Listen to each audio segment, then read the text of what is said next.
Hello, amazing kids. How are you? And I'm very sure that you must be surprised that, sir, your hands are a little bit visible, but you are not visible as of in fact, if you talk about as a whole.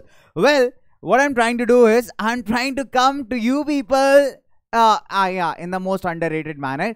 So extremely sorry for this really poor entry, but still what I'm trying to do is since there are lots and lots of things to discuss in the session that we are going to have together, right? Because when we are talking about studying history, which itself is a mystery, it's really important to understand that more as a story, more in the form of a normal discussion or a normal section, because that's what you're going to get in my classes. I mean, they're not classes, to be very honest. They're moreover a healthy discussion between friends, that is between me and between you all. So first of all, welcome to this amazing platform that is PW, for you and always for you, right? So my name is Kunal, and what we are going to do is we are going to do the first topic of your history book. Yeah, the red color book, to be precise, the maroon color book or the brick red color book that you really do not like to see much, isn't it?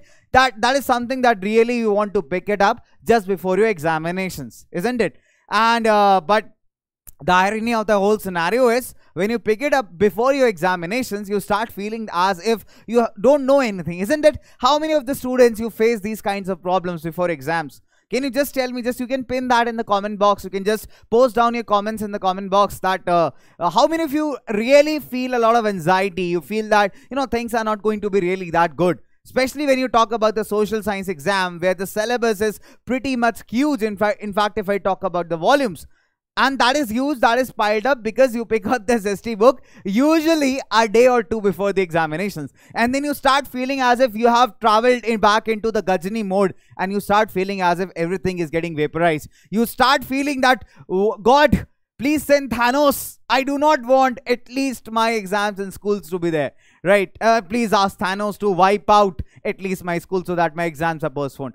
If these are your thoughts, then you are at the right place, because these thoughts are going to absolutely vanquish from your mind after we have finished discussing this particular amazing topic. And believe me beta, what we are going to do is we are going to live through this time. We are going to live through the history, and when we talk about nationalism in Europe, this particular chapter is really very close to my heart. People do find it very boring, but believe me, this has the most amazing content. This has the most amazing stories that you will ever come across, right? Let's get started. Let's get going. Let's have a quick overview of what we are going to cover in today's discussion. Again, I'll be very precise. I'm talking about discussion, not the lecture, right? So what we are going to cover is, definitely it's a one shot discussion. So we are going to cover the entire chapter. But if we have a look at the topics, what we are going to cover is the French Revolution and the idea of a nation. We'll talk about the making of nationalism in Europe. We'll talk about the three important unifications, which are very important as far as your examinations are concerned. That is the making of Germany, Italy and Britain. And last but not the least, we'll discuss the big fight, that is the Balkan issues and the First World War. Let's get started. Come on. So I'm going to be a host, your ghost for the next one and a half hours or maybe 2 hours, right? And you're going to embark upon a journey along with me. So come on, let's get set into the time machine. I mean, my time machine. That means along with me, you are going back in time. Let's travel back in time. So let's reach out to a place. Oh, well, I can see that I am there sometime back in 19th century. And what I can see is a beautiful painting. Wow, who has actually made this painting? This is really beautiful, isn't it? Do you know who has made this painting? If you know that, please do tell me in the comment section. I mean, we are friends, right? And friends are used to, they're supposed to help each other. Please help me find out whose painting is this, because I'm really confused. I'm into the time, I'm back in time. So I really want to know whose painting is this. Come on, tell me in the comment section pretty fast, so that I can have clues, I can move ahead, right? Okay, so I can see some real good comments pouring up in the comment section. That is really good. Thank you, friends, for helping me out. Well, as far as I can guess from the comment section, that this painting is made by a French artist whose name is Frederick Soro, right? And it's a kind of painting, it's a series of painting, I must say, that is trying to depict a vision, a dream that is really unlikely to exist. Okay, so basically when we talk about the language that's English, we call such a kind of imagination to be utopia, right? Utopian vision. That means we are imagining something that is so unreal that it actually cannot happen. Now that is the real good task, isn't it? Now let's understand it in the most simple way. We'll come to this painting, we'll analyze it, but let's try to understand what do you mean by utopia, right? That's utopian vision. So basically what is happening, suppose I start imagining that I have become so powerful that I have conquered the planet Mars, I have built my kingdom there, and I've started living. And in fact, I have made friends with aliens who exist in the Hollywood and sci-fi movies. According to my figment of imagination, I've imagined all these things. That I have hired aliens into my kingdom, and I'm the sole ruler of the entire planet Mars, and I have become very, very powerful. And occasionally I visit Earth, definitely to, just exaggerate about and boast about how my kingdom is. And all these things, they are just a figment of my imagination. I'm just imagining them. Maybe you can say I'm just hallucinating them. So these kinds of visions that are really very unlikely to exist can be called as a utopian vision. It's definitely very unlikely that I'm going to conquer Mars. I'm going to conquer Mars and I'll make friends with alien. I'm going to dance with them. Definitely not on a Punjabi song, right? Because aliens won't understand that. If I start, and maybe I may be able to teach them Bhangra as well, right? So instead of Jadoo, it will be like Jadoo, right? So these types of things are very hard to imagine, isn't it? Or maybe you can say that it's a utopia. This is something that is very unlikely to even exist. I don't know about the future. I really don't know about the future. That maybe millions of years ahead from here, it may be possible. But at present, these kinds of visions are not possible, right? So when you talk about a utopian vision, let me just point out for you. So basically, a vision of a society, it is a vision of a society that is unlikely to exist. Unlikely to exist. Now, if you talk about Frederick Sorrow, what he's trying to depict here, is absolutely imaginative. However, his imagination has, has gained some kind of reality in the later phases in the future, but that too partially, not complete, right? So what is he imagining? What he says is, here is the Statue of Liberty. Now you must be thinking, sir, did the Statue of Liberty exist at those times? Right. So basically, the Statue of Liberty here is a personification of the idea of freedom. Generally, the philosophers and the poets and thinkers in those times, they used to personify the ideals like liberty, fraternity, these kinds of ideals they used to personify in the form of female figures. In the same way, when we talk about liberty, they have personified it as a female figure who's bearing a torch in one hand, and in another hand, she is bearing the charter, the doctrine, or you can say the book which contains the rights, right? So this is how she has been personified. Now, what Frederick Sorrow says that he can see the people marching in groups, right? And they're walking past this Statue of Liberty, and they're paying their homage or respect to it. So basically what he tries to tell is that people are feeling more united. The different colors of the flags that you can see in the picture and the different kinds of costumes that you can see the people wearing, they actually depict the colors of the country, right? So here what he's trying to imagine is that people have formed countries or nations, and they're living in more fraternity or brotherhood, right? And in fact, what they're trying to do is they're trying to maintain this unity. They're trying to break the shackles of the absolutist institutions. Now, you can see in the foreground, you can see here in the ground, we can see some kind of debris, right? That means we can see some kind of garbage or something lying here, right? So basically, this is not garbage, but this is the shattered remains of the absolutist institutions. When you talk about the word absolute, it means complete control, right? When you're talking about the word absolute, it means complete control. So there were institutions or there were governments who established complete control over a certain geographical area.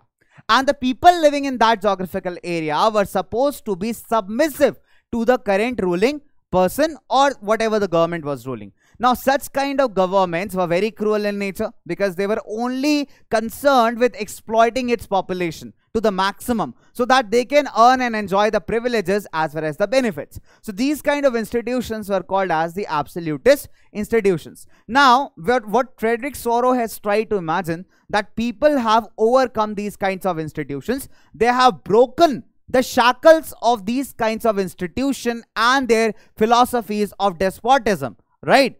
And basically they are moving forward in making a democratic society, a democratic state where people are respected, where people are valued on the basis of their efforts or not on the basis of their birth, right? Because if we talk about the 17th and 18th centuries, in terms of Europe, if you talk about, in Europe, the privileges of the society or the benefits of the society were moreover guaranteed on the class in which you are born, right? It did not depend on your works. It did not depend on the kind of efforts that you are doing. So you will be guaranteed certain privileges or certain rights based upon what kind of class you are born into, right? So that is how the things were decided. And he says that the Christ along with his angel army is pretty much happy to see this, to see the world united. However, if you talk about when he painted this entire image back in 1848, there were only few countries who existed as nations, because most of the countries like Germany, if we talk about France, they moreover existed as geographical areas that were ruled by a certain dynasty or certain king. So that is how it is. So in fact, you can say that he imagined the future. Let's take down some key points and key analysis from this and make sure, beta, one thing is very, very important. Whatever I have done, like whatever we are going to do in the class today, so what I've done is I've broken down the NCRTs in pointers for you so that you can easily solve your question and answers when you're writing them in the notebook, right? So first of all, enroll in the Ignite batch that is available on the PW app that you have to download from the Play Store. Link is given in the description as well, okay? And there, when you are enrolling it, it's absolutely free. We all know this, right? So when you enroll there, you will find all these notes in the form of PDF. So this is going to be really very helpful when you're making notes for your notebook or for your curriculum, right? So when you're solving any kinds of question and answer, these pointers, these notes are going to be really helpful for you. And the best part about it, this is purely NCRT based. So definitely you have real, very, very rare of the rarest chances of errors, right? So when you're going to write these answers, these points in your examinations, you're going to score very good. So that is the key to success when you talk about social studies, right? At times people, they start feeling that we are losers, sir, isn't it? See, there's a very, very simple aspect to this losing and winning part. You know, losers are not the people who failed. Losers are the ones who never tried. So if you've tried and failed, you are on your way to success. You are not a loser at all. Because losers are ones who have never tried, in fact. You know, I've never tried out understanding any subject, and I say that that subject is the most difficult. It's very impossible for me to crack this subject. Like, it's very hectic, sir. In history, I cannot score. I cannot score. Remove this cannot from your life. Remove this cannot from your life, because it's really important. Having a definite determined attitude is really important to ace anything in life. That's how it goes about, right? So remove this cannot from your history, geography, political science or economics, and you will see the magic happen. Basically, the magic lies within you, as I always say. Okay, so enough of my, Guru Gyan. Let's get started. Let's get back to this. Okay, so what we are discussing here is, in 1848, Frederick Soro, who was he? He was a French artist, okay? So Frederick Soro, he prepared a series of 4 prints in which he visualized his dream of a world that is made up of democratic and social republics. So when we talk about the world republic, it itself tells you that the head of the state, the major leader of the state, is an elected personality and it's not hierarchical. The basic difference between a monarchical system and a republic system lies in the fact that in a monarchy, the head of the state is hereditary. For example, if I am the king of a particular area, after me, my son is going to become the king. That is kind of a monarchical system. But when you talk about a republic, for example, in India, we know that head of the state is president, who is elected every 5 years, isn't it? Like, it cannot happen that if Ramnath Kovind was the president, the last president, right, his son will become the next president. That is not possible in a republic. So when you're talking about a government which is a republic, the head of the state will always be an elected person and not hierarchical. This is a very thin line of difference between a monarchical system and a republican system. Okay, let's move forward. So basically, what does it show? It shows that the people of Europe and America, all the men and women of all ages and the social classes, they're marching in a long train and they pay their respect as they pass by the Statue of Liberty. Now, why it is important to focus the men in social class? Because if you see in 17th and 18th century Europe, women are the worst sufferers. Women have been active in almost all the kinds of revolts that have taken place, all the kinds of struggles that have taken place, but the sad fact lies in the matter that women are not given the due rights. Women are not being given the due rights. They have to fight hard, even in the place that stood for the ideals of liberty, equality and fraternity, that is France. Even in France, the women's struggle to earn the social and political rights was very long. In 1946, they got the right to vote. You can imagine a country which is the birthplace of ideals of liberty, equality, fraternity. In a country like that, even the women are suffering. Women are suffering to get their political and social rights acclaimed to them, right? So basically what is happening, so Soros basically, you know, what he's trying to do is he's trying to lay emphasis on the fact that here all the kinds of social classes, whether rich or poor, aristocratic or non-aristocratic, all of them are marching together, and together they are paying respect to Statue of Liberty, which again I told is a personification of the idea of liberty. Personification means when you give an idea a human form, right? You must have studied that in English literature when you studied the poetic devices. That's the best part about literature. To be very honest, that's my personal favorite, right? So, well, I'm not going to exaggerate here, okay? Otherwise, you say, you sir, you are exaggerating too much, okay? And please forgive me for my PJs because there will be lots and lots of there throughout the session. I'm very poor at cracking jokes here. I'm really very poor at cracking jokes. Okay, and I do accept that. Okay, so with all this acceptance, let's move forward. So when you talk about in Soros' Utopian Vision, the people of the world, they're grouped as nations, countries. Okay, there's a big difference between a state and a nation. They're identifiable through their flags and their national costume. The national costume here refers to the colors that represents their nation. Okay. Now, when you talk about, you know, what is absolutist? We just discussed right now. So let me pen it down for you so that you have something to note down. Otherwise, you guys will be gajani in a moment, and then you'll say, "Sir, what did you teach? Sir, I'm not able to guess it out." And yeah, one more thing, beta, keep refueling yourself. And how to refuel yourself? It's very simple. Have something nutritious. I don't mean nutritious means momos. Sir, you told nutritious, I bought steamed momos, sir. It is steamed, sir. Very nutritious, sir. Very healthy, sir. No, beta, that's not healthy at all. I am asking you to eat something nutritious that keeps your mind tickling, because this is a long journey. It will take time, and for that, you need to keep your mind pretty active. I'll keep on asking questions in between for sure, but still you need a good nutrition, something to, you know, keep you going. It can be a coffee, it can be a tea, it can be a cup of tea, or it can be simple milk with Bonvita, right? The one that Hrithik Roshan drank in Jadoo. Okay. So, well, I am charged with the powers of Jadoo. You know, Jadoo is my friend, my alien friend. So, I'll make you meet him for sure once, probably in the next lecture. Okay. So, when you talk about absolutists, basically it refers to those governments who exercised a complete control over a geographical area, and they ruled without any restraints on their power. That means no one is controlling their power. There are no restraints on their power. Such kinds of governments are termed as absolutist institutions. Okay? Okay. So let's pen this down.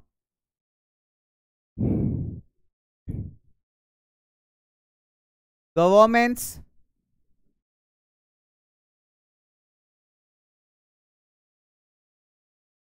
that rule without any restraints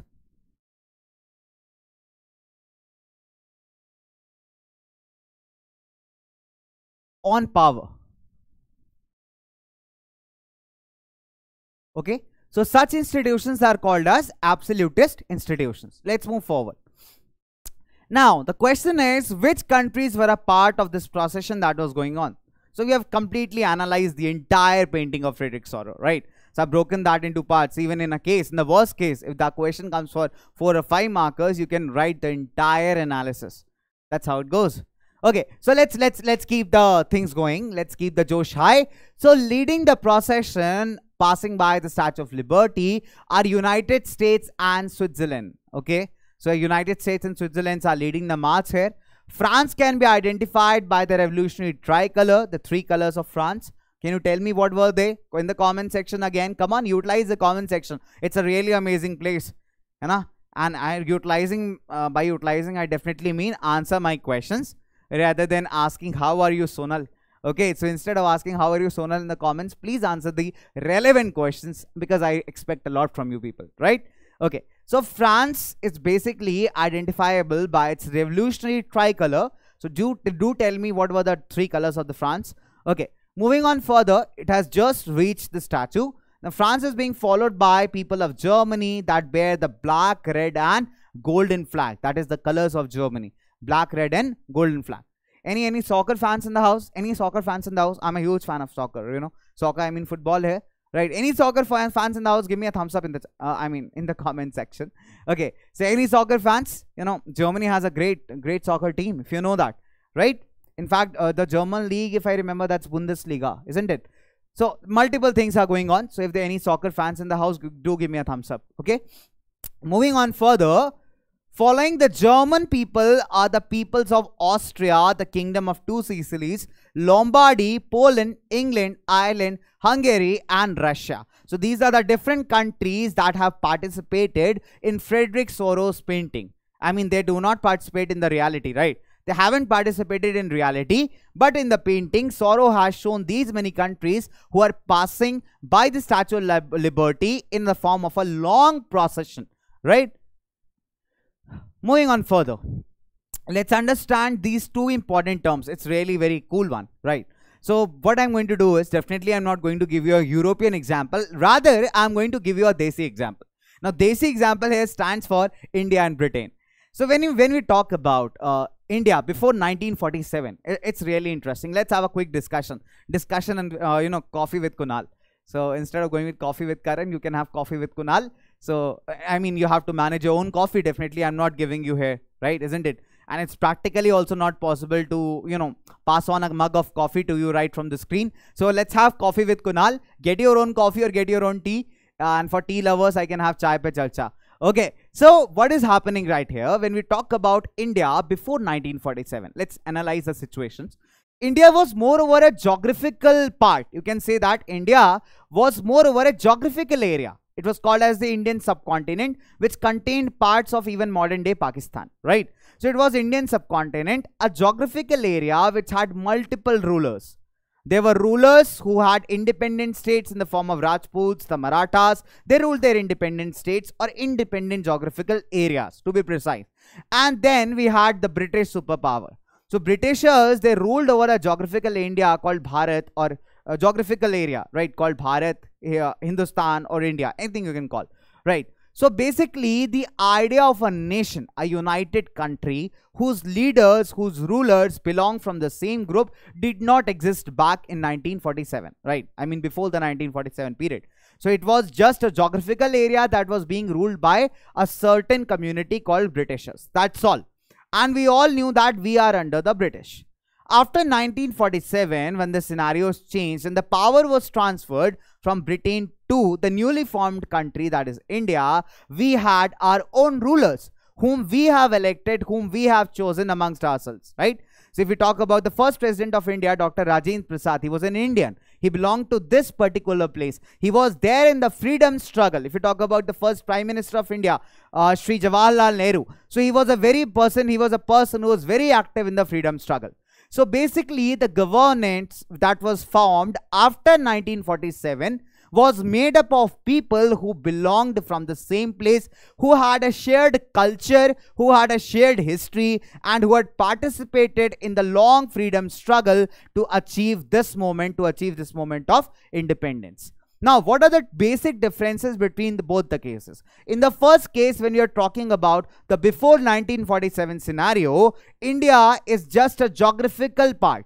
It's a geographical part that is being ruled by a central authority, that is Britishers, right? Here the central rulers, that is the British, they do not share anything with the Indians, neither culture nor history. or nor any kind of struggle, right? But if we talk about the second case or the second scenario, after 1947, the leaders who are ruling the country, they have a kind of bonding with the people that are living in the particular area. So you can say that before 1947, Bharat or Hindustan existed moreover as a geographical area in nature. But after 1947, we were a nation state, or a nation to be precise, that you call in Hindi a desh, right?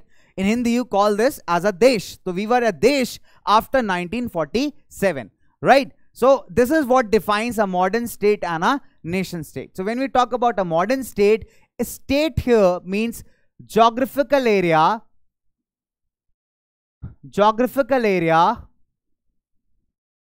that is being ruled by a political authority.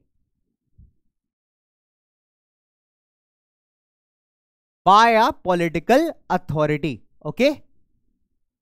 So when you talk about state, the state itself means it's a kind, refers to a geographical area that is being ruled by a political authority. In the first case, when I'm discussing India before 1947, it's a geographical area where a centralized power has sovereign, that means complete control over a clearly defined territory. And that was the case with our Hindustan, our Bharat, right?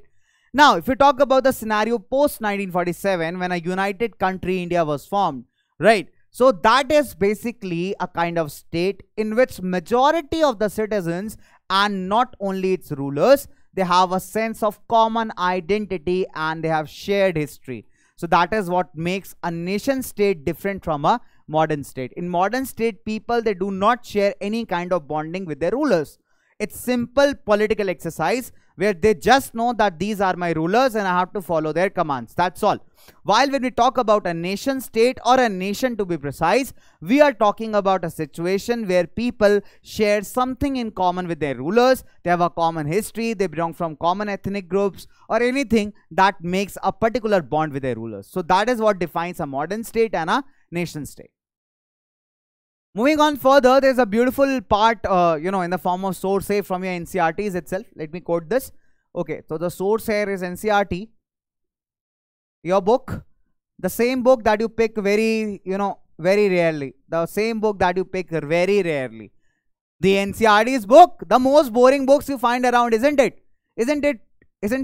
There might be many who will be saying no. They'll pretend to say no sir, it's not that way. But deep down in the heart, they know, yes sir, it's that way, isn't it? So that's how the scenario is. Even when I was there in your case, when I was there in class 10th, I feel social science period was one of the most boring period I can find around, because I just used to find ways to escape. Obviously I cannot escape the class. If I'll bunk the class, the teacher will punish me. So I don't want to get that kind of embarrassment and punishment, but I escaped into my own thoughts, my imaginations. My imagination started to run wild. But gradually what I used to do is I thought that why not put my imaginations into history. I started imagining time at that case, and believe me, my performance in social science improved. And there was a time when I scored full. That also was the case, right? Initially when I started studying this nationalism in Europe, it did not go into my mind. I felt that it's a damn boring thing. But then what I did, I started exploring it out. And moreover, I did not have the facility of YouTube because data was pretty much expensive. So the luxury of YouTube was not affordable. So all I had to be dependent upon my books and my teachers' lectures. That's how it has to be. And apart from that, I had my own imagination. That is my mind's YouTube going on, right? So basically what is required from your end is that wild imagination. If you want to really master this trait of social science, you need to run your imaginations wild. Okay, just start imagining that this might be the thing that might be happening. If I'm talking about before 1947, can you imagine that entire scenarios when freedom fighters are flying the flags, carrying the national flag in the hand, they're chanting Vande Bharat, Bhaira Bharat Mahan. So that is the kind of imagination you should go into, right?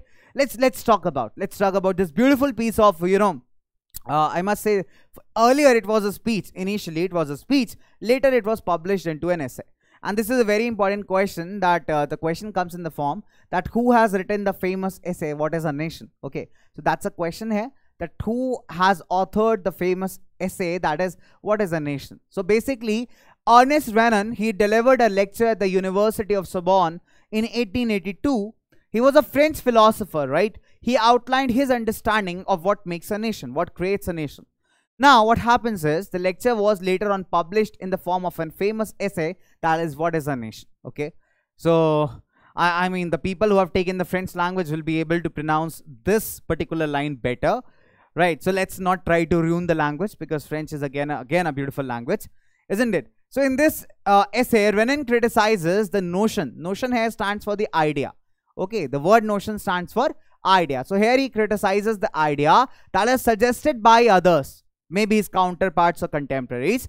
Okay, so he says that a nation is the culmination of a long past of endeavors, sacrifice and devotion, a heroic past, great men, glory, and that is the social capital upon which one bases a national idea. So according to him, a nation is not made up of people, rather it is made up of the people's struggles, the people's experiences, the culture. So when we talk about these kinds of elements, when they fuse together, they make a nation. And it's pretty true. See, let's take an example of a cricket match. I'm a huge Dhoni fan. Any other MSDNs in the house? Give me a thumbs up, guys. Okay, give me a thumbs up. So basically, I still remember that moment of 2011 World Cup. You know, the heartbeats are pretty high. And I mean, that entire atmosphere, your country is into a World Cup final. And if my favorite player is out there, initially, you know, it was a nail-biting moment for me, in fact. And many more Indians, in fact, the whole of India. Because you know that in 2011 World Cup final, India has lost early wickets. And Sri Lanka was going pretty good. It was looking pretty strong. Then when Mahendra Singh Dhoni walked into the middle with that attitude, that bat and that calm and that patience, you know, that calmness on his face. Okay, I'll sail through it. That kind of confidence. And you know, when he started batting, it felt as if the game is flowing smooth. And that was the kind of confidence that, you know, we all started gaining. Even Dhoni himself quotes that he started getting goosebumps when he heard the chants of Vande Mataram in the house. You know, the stadium, the entire stadium and the crowd was chanting this word Vande Mataram. And that Vande Mataram actually instilled him with immense motivation. And in fact, this word Vande Mataram or Mera Bharat Mahan, whenever these kinds of words, you know, whenever we hear these kinds of words, we really become very amazing, isn't it? We feel very motivated. Whenever national anthem is played, we feel very motivated, isn't it? So what is all this? This is basically the kind of, you know, emotions of feeling that makes up a nation. This is what makes up a nation. Its nation is not a geographical area filled with people. That is a modern state. That will never be a nation state, because nation is not only filled with people, it is filled with people's emotions, it is filled with people's experiences that they have shared in common with their rulers. And that is what Ernst Renan highlights in this essay, in this speech that he made at the University of Sorbonne in 1882. Right, so this source is important. Question has been asked in the past, if I talk about in board exams. So it's very important when we are talking about these sources. Okay. Let's talk about a very important term that is called plebiscite. So he says that if any kind of decision has to be taken, that should be done by the majority of the people, by participating, majority participation. Okay. Now when you talk about the word plebiscite, right? When you talk about the word plebiscite, so what it is? Basically, plebiscite refers to a direct vote.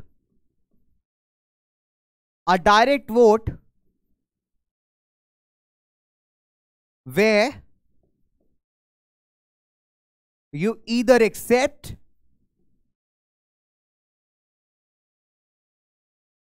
or reject a proposal.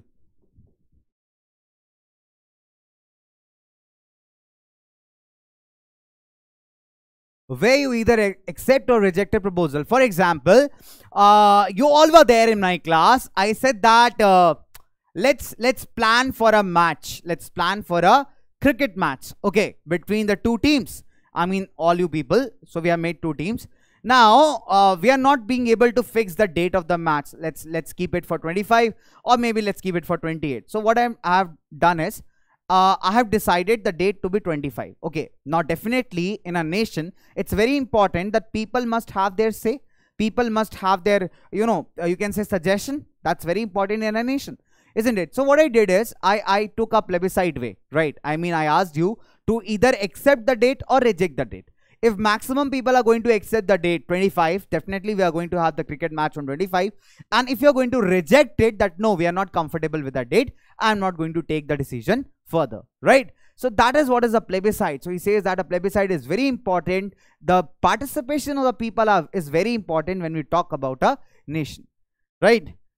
So a lot of emotions pouring in, isn't it? In fact, that's why I told you, this chapter is very close to my heart. The chapter is really amazing. All you need is an amazing view to view the reality of this chapter. Okay. I hope the Josh is super high, because I'll give you 3 options. Okay. I'm going to ask you a question. It's an open book question. I'll ask you, how's the Josh? You need to answer me out of these 3 options: high, higher, or highest. Okay. So I'm going to ask you the question. Do tell me how's the Josh, right? High, higher, or highest. Okay. 3 degrees of comparison. Okay. So all the amazing people, all the amazing audience, how's the Josh? I still cannot hear you. Come on, in the comment section, how's the Josh? Some people are saying hi, sir. Some are saying higher, sir. Some are saying higher, sir. Okay. That is amazing. That's amazing. Your comments are the real source of energy, That's keeping me refueled throughout this entire amazing discussion with you. Okay. Let's continue with the discussion. Okay. So what is happening? Let's talk about the French Revolution and the idea of a nation. Now you must be thinking, sir, we already studied class 9. In class 9, we have studied the French Revolution. Why are you reiterating it again? We are already done with that sad story of Louis XVI and his wife Marie Antoinette. Marie Antoinette was a real extravagant girl, Yesterday, in fact, I found Louis XVI sitting there crying at the metro station stairs. I asked, bro, what happened? He said, Marie has again demanded for a L'Oreal Paris makeup. I said, really? Yeah, he said, yeah. And in fact, he was hanging a placard, please contribute for my wife's makeup. Right? So I really felt pity for that guy. However, I did not help him out. So do not expect me to help that guy out. Okay? So that is how, jokes apart, again a poor one. Okay, so what is happening here? When you're trying about French Revolution, France has undergone many changes. France has done justice to this saying that history repeats itself. An amazing cycle you're going to see. Let me just cut short for you. See, we know that France was an absolute monarchy. Well, Louis XVI was very powerful, and the common people, they did not have a voice of theirs in the nation. Now, from an absolute monarchy, France turned into constitutional monarchy. Yes, from absolute, France turned into constitutional monarchy. From constitutional monarchy, France turned into republic. And you will be amazed to know, after a republic, it turned into dictatorship when Napoleon came to rule it.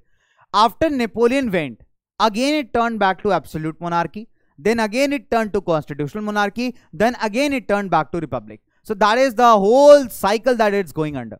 And we'll learn, gradually when we'll progress in the chapter, we'll come to know about this, that how it happened. Okay, first let's talk about the past, the class 9 wala past. Okay, that what is happening in 1789, the spirit of nationalism came along with the French Revolution and the political and constitutional changes that it brought about.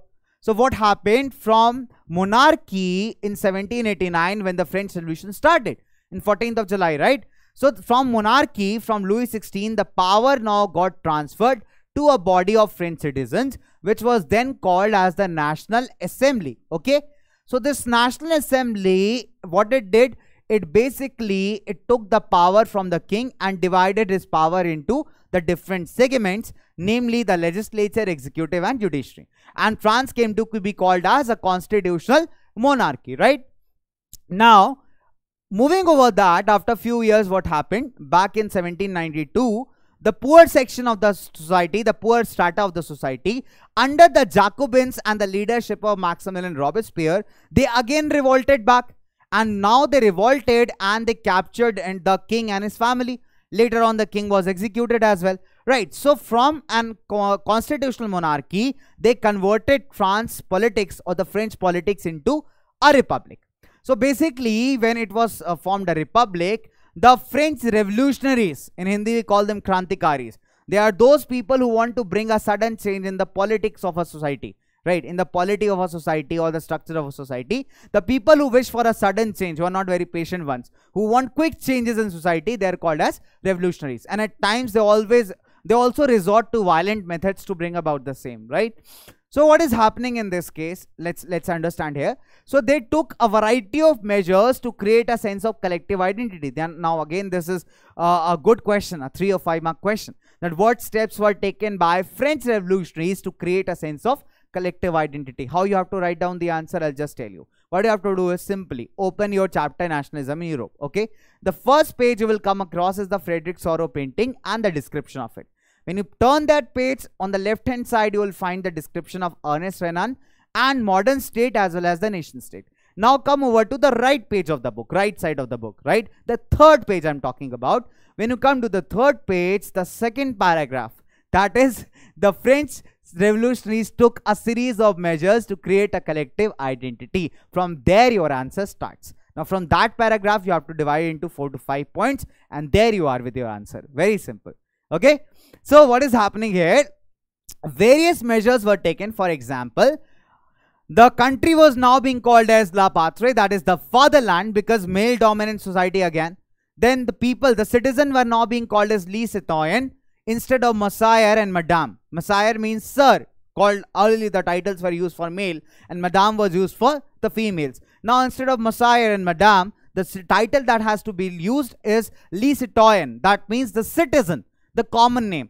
Apart from that, in fact, if I talk about the weights and measurement systems were fixed, so that to bring about a uniformity.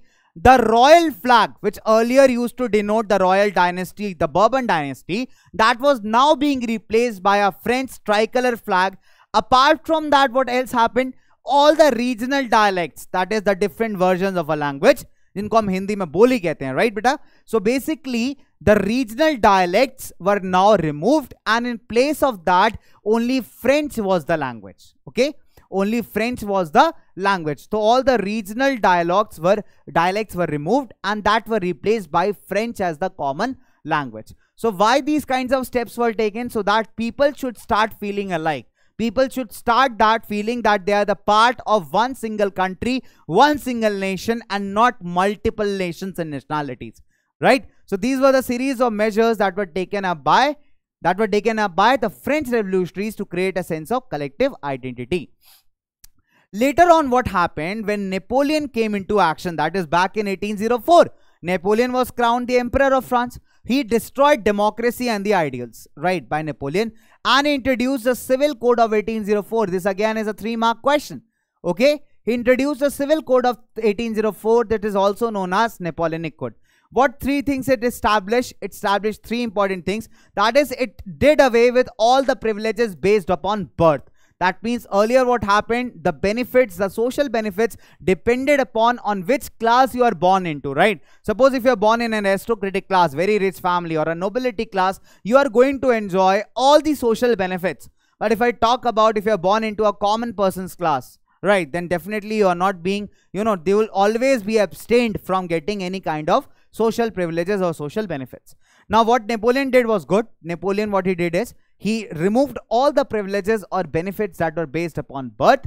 He established equality before the law. That means all are equal before the law. And earlier there was one more evil, social evil, that the common people, despite having all the kinds of income, were not allowed to have or secure private property, right? That means, for example, if you are residing in your own home, that is your private property because your parents have bought that home, right?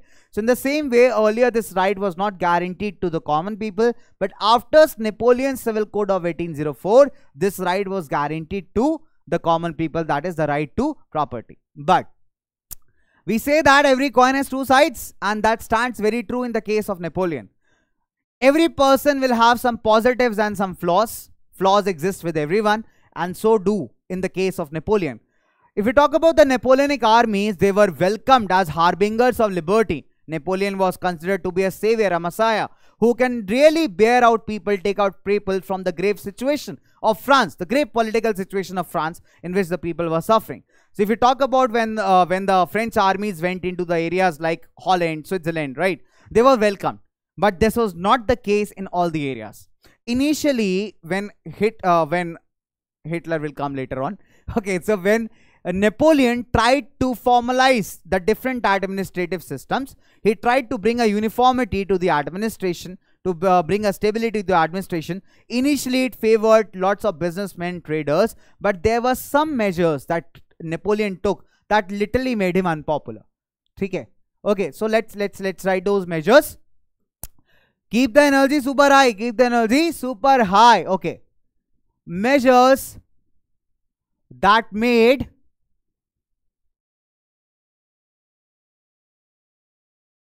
Napoleon unpopular. Okay, so number one, increased taxation.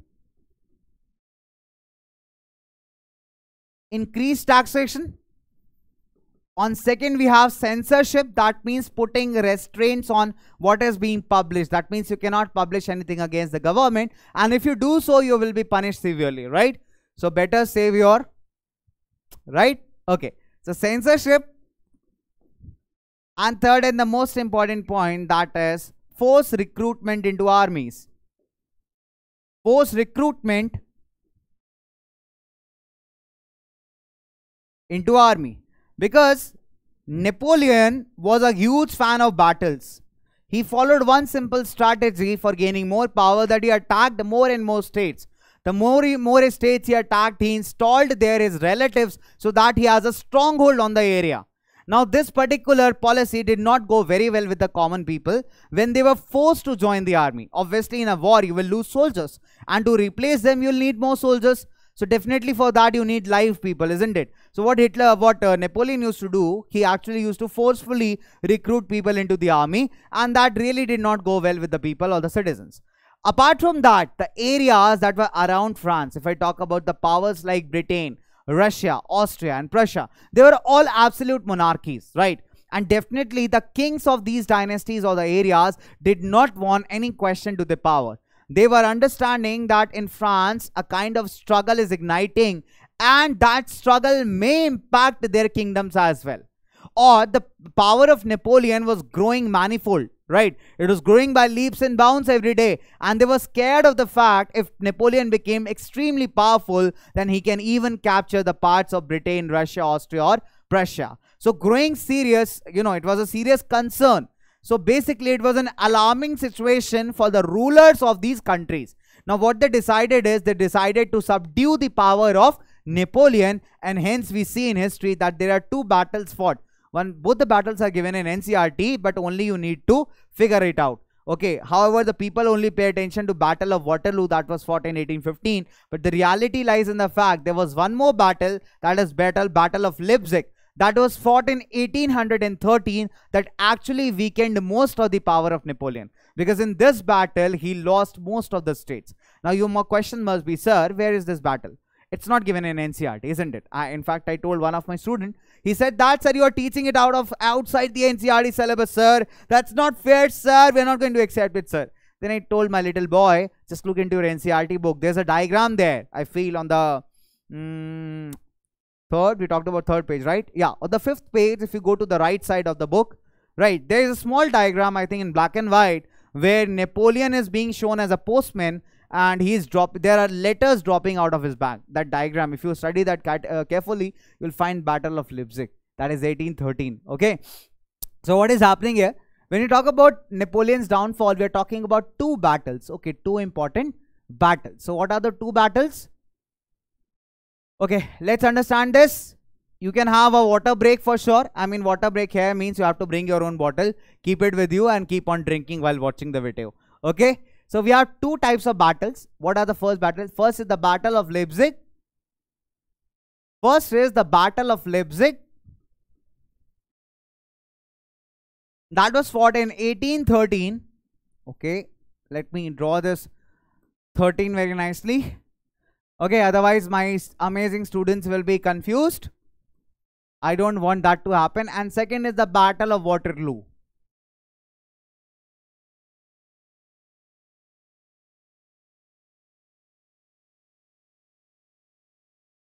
(1850), right? In this, Napoleon was defeated by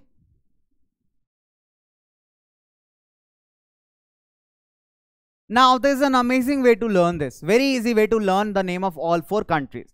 See, I'm very impressed by the kind of yogic practices that Baba Ramdev teaches, right? I'm very impressed, by the kind of yogic practice. I'm talking about yoga here. Definitely not talking about the amla candy, okay? So please do not consider me a fan of amla candy. That really does not taste well. However, some students will advocate, sir, it tastes well. You haven't tried it. I have tried it and I have failed. Failed in the sense of absorbing it, right? So not the trying. So I have tried, right? So basically, I remember, so I'm really impressed by Baba Ramdev's contributions to the yogic practices, the yoga, in fact, right? So I found him to be an amazing person, awesome person. So I remember it this way. Baba Ramdev is an awesome person. Baba Ramdev is an awesome person. From B, we have Britain. From R, we have Russia. From A, we have Austria. And from P, we have Prussia. Right. So these are the 4 countries which collectively defeated Napoleon in both the battles. That is Battle of Leipzig, that was fought in 1813. Right. Are we going to the movie? What's the scene? Battle of Leipzig, 1813. Oh, that's I know a very poor rhyme, but still it will work for you. Are we going to the movie? What's the scene? Battle of Leipzig, 1813. Hello, mister. How do you do? Battle of Waterloo in 1815. That's a rhyme, isn't it? I just, I mean, that's a figment of my imagination. I'm trying to imagine it. So, are we going to the movie? What's the scene? Battle of Leipzig, 1813. Hello, mister. How do you do? Battle of Waterloo in 1815. Right? So, this way you can learn it. I mean, this is one of the ways I always carry out to, learn the dates, because this is a really big question, sir, how to learn the dates in history. So this is my way of learning the dates. I make a rap out of it. I make a song out of it. I make a very poor rhyme out of it, just like this one, right? But this helps me a lot in remembering the dates. So you can apply my method or you can devise one of your own. And if you are devising your own method, do let me know in the comment section how you learn the dates. Definitely, I'm not a huge fan of writing them on a piece of paper and then cramping them. That's the worst way to do it and the most boring one. I literally cannot take a piece of paper and cram the dates the whole day. That is so disgusting. I mean, so tiring, so exhausting. Well, this is how I learn it. You can try this, or do let me know in the comment box that what is your way of trying out the dates. Okay. Well, enough of this, It seemed moreover like Nirma washing powder. Nirma is kind of detergent. So sorry for the same again. So these kinds of moments may come in the entire discussion that I'm having with you people. Okay, so forgive me for that. Okay. Oh wow, I have a question for you. Even I did not know that I had a question for you. So finally, I have a formalized question for you. What you have to do is very simple. You have to answer my question because you're not left with a choice. Now some people will say, sir, we do have a choice. That is not to answer. But in that case, it will be your nuksan. That in English we call that, you will be at loss in that case, right? Okay. So the Battle of Leipzig was fought in 1812, 1813, 1814, 1815. I hope you remember that movie wala dialogue, right? That is very simple. Okay. So you have 4 seconds to go. I'll just give you 4 seconds of time, and in that you have to just tell me the answer. That Battle of Leipzig was fought in ... Okay. So yeah, use the comment box. Use the comment box to answer this question. Okay. So the correct answer, I can see lots and lots of answers pouring in, and I'm really amazed you guys are giving the correct answers. So are we going to the movie? What's the scene? Battle of Leipzig, 1813. Okay, that's amazing. Wow. Let's move further. What happened to this? Okay, the making of nationalism in Europe. Okay. So if we talk about the countries, like Germany, Italy, Switzerland, right? Now, they all existed as separate kingdoms. They all existed in the form of kingdoms which were ruled by a king, and that's all. There was nothing in common. They did not exist as nations. If we talk back about 17th and 18th century, they existed as separate kingdoms, duchies or cantons, any way you can call them, smaller kingdoms, right? But they did not exist as nations. Today we know them as countries, but there were no countries like Germany, Italy and Switzerland. They were only a geographical area which was being ruled by a certain dynasty or certain ruler, right? Moving on further, let's talk about an example. Let's understand this with the help of Habsburg Empire. Habsburg Empire was moreover like a khichdi. Khichdi means a mix of multiple ingredients with no results and outcome, right? Obviously. So please do not try making khichdi at home, because I do not know what will be the result. So otherwise, if the result is poor, you will say that sir has motivated us to make khichdi. And then your mother will come with a flying slipper, and that will come with a great velocity, and I cannot save you in that case, okay? So please, again another PJ. Sorry for this. Okay, so let's talk about the Habsburg Empire. Let's leave the PJs aside. Okay, so let's talk about the Habsburg Empire. Okay, now this Habsburg Empire, it ruled over Austria and Hungary. Hungary is a beautiful country, and you'll be amazed to know that it is one country where you will find iron are a bit stronger. So for Indians, it's a good European abode if you're planning a vacation. Okay, so the Habsburg Empire ruled over Austria and Hungary. It was a patchwork of different regions and peoples. It included people from different backgrounds, different culture, who spoke different languages. Let's try to get more into it. Now, it included the Alpine regions, the Tyrol, the Austria, the Sudetenland, as well as Bohemia. In Bohemia, the aristocratic class was German-speaking. Aristocracy means a class of people that are very, very rich and have some kind of political influence, right? In modern societies, you can compare them with like the likes of Ambani ji, Adani ji, who are really very powerful, hold some kind of power, right? And the money as well. So basically, that was a kind of called, that class was basically the aristocratic class. So if we talk about in Bohemia, the aristocracy was German speaking. Okay, let's move further. It also included Italian-speaking provinces of Lombardy and Venetia. In Hungary, half of the population spoke Magyar language, and while the other half spoke a variety of dialects. So what kind of contrast can you see here? We saw three different kinds of varieties. That means first we saw that Bohemia, aristocracy is speaking the German language. Then we came to Italian-speaking provinces that were also a part of Austria, right? Then we came to Hungary, where the people spoke a different language called Magyar, and the rest of the population was speaking a variety of different, dialects. In Galicia, the aristocracy was Polish speaking. Besides these kind of groups, there was another group that basically consisted of peasants or the farmers. Okay, so basically that lived within the boundaries of empires. They were the peasant peoples. Peasant means the farming people. The people who do farming. Peasants are the farmers. Okay. So basically, there were aristocracy who spoke different languages. There were people of Hungary whose population was divided according to the language. Half of them they spoke Magyar and half of them spoke the other variety of dialects. And apart from all these, there were also some farmers who were living, like for example, the Bohemians and Slovaks to the north, Slovene in Carniola, Croats in the southern region, and Romans to the east of Transylvania, right? So you can see the whole variety. There were multitude of communities living in this Habsburg Empire that stretched over Austria and Hungary. Now just imagine you living in a society, in a neighborhood where you are full of different countries, peoples. For example, I have a flat, I have a house, and the neighbor next to me is from, say, China, Nigeria, Australia, and Austria, Germany, and they all are speaking different languages and they have their different cultures. It will be very difficult for me to mingle with them because of the different cultures that they come from, right? Definitely, it's not the point that I'll not appreciate their culture. I will appreciate their culture, but I will feel alienated at the same time, because I could not find any of the Indian brothers and sisters who are living next to my house with whom I can share my thoughts, my values, my culture, and maybe a lot more, right? So just imagine yourself living in a society, living at a place where you are surrounded by not regional neighbors, but international neighbors. For example, next to you a Chinese is living, next to you a Japanese is living, next to that a German is living, next to that an Italian is living. You are being surrounded by a whole multitude of different people belonging from different countries, having different cultures. How difficult will it be to sustain? For example, let's suppose a Chinese guy brought, a kind of snake to cook, and you saw that snake being cooked in 100% extra virgin olive oil. Definitely you will not try to, have a sight of it. Because for him, it may be very tasty, but for you, it is not tasty, right? You will feel like vomiting.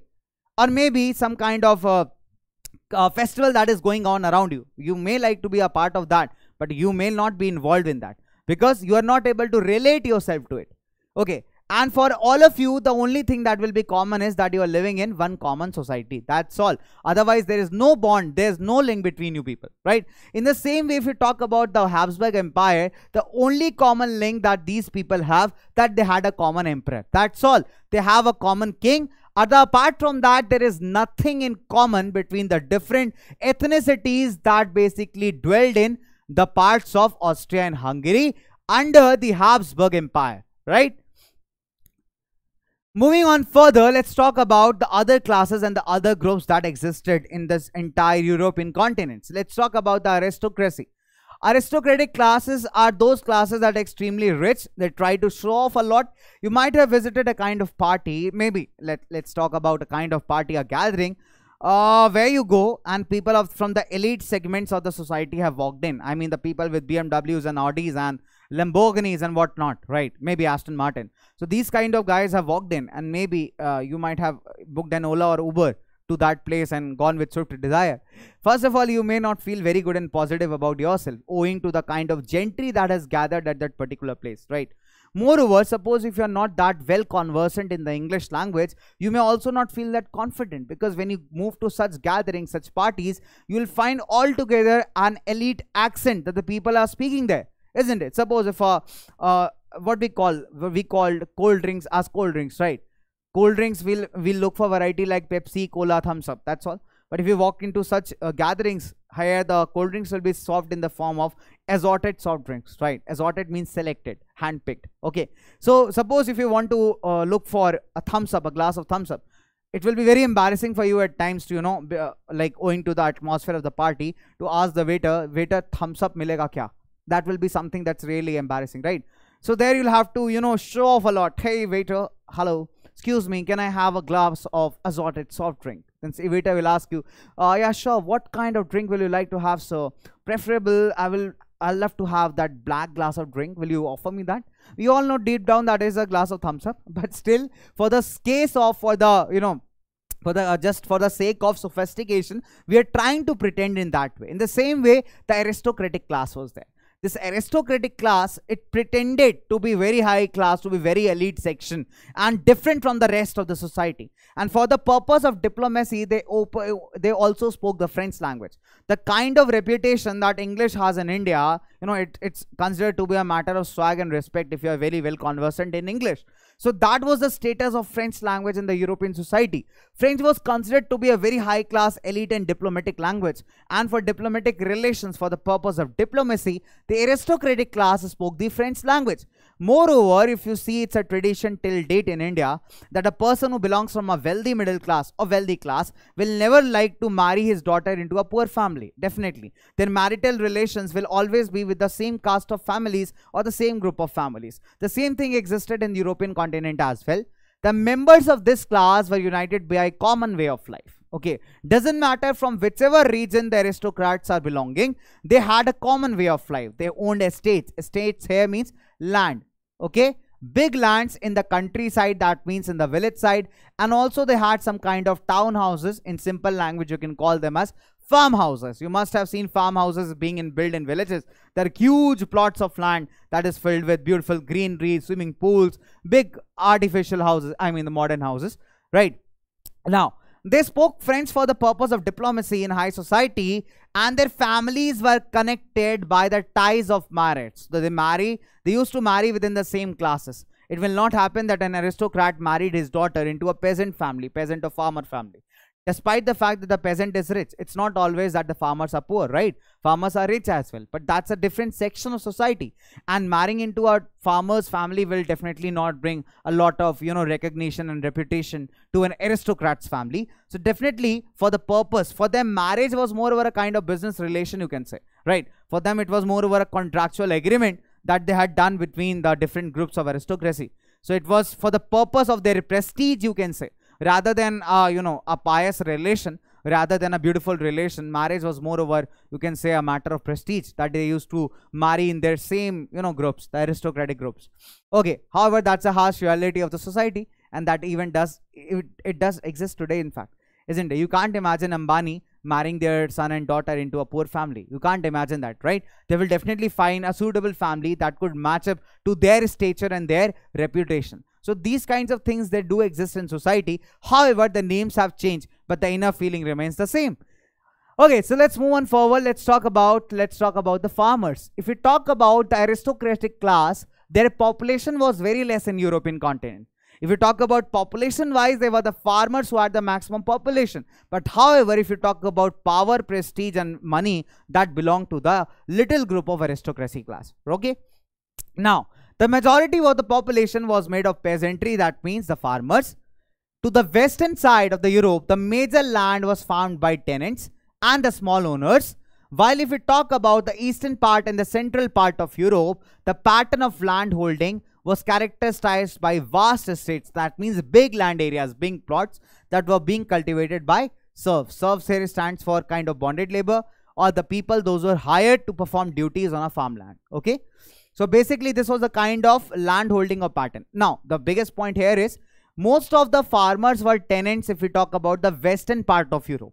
If you're talking about the western part of Europe, the maximum farmers were tenants. That means they took the land on rental basis. They paid a certain amount to the landlord and then they used to do the farming on it. Okay.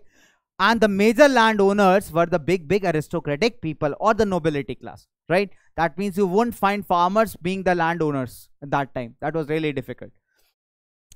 Okay.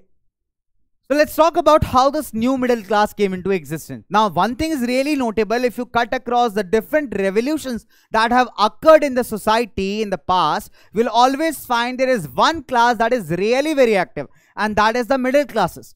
And why is it so? It's very simple to understand. The middle classes consisted of lawyers, teachers, educationists, businessmen who are generally educated, who are generally rich and have enough amount to fight for their causes. Now, these people, enlightened by the education, they felt that the privileges or the social benefits should not be based upon birth. Rather, it should be based upon efforts of the individual. That was not happening in those kinds of European society. Now, the point here is these kinds of middle classes, they come into action whenever a kind of struggle is being organized. So they always have been the real force behind any kind of struggles, be it the French Revolution, the Russian counterparts, or be it the revolutions in Europe. Right? They have always been the guiding force, the motivating force, because they were the enlightened beings in very simple terms. They had the knowledge, they had the education, they had the power to question the powers of the king, or the monarch, or the aristocrats, or the nobility. Because they understood that these guys are fooling the common people who are unfortunately not very literate. So this working class emerges with the industrialization, and how that comes about, let's try to understand that.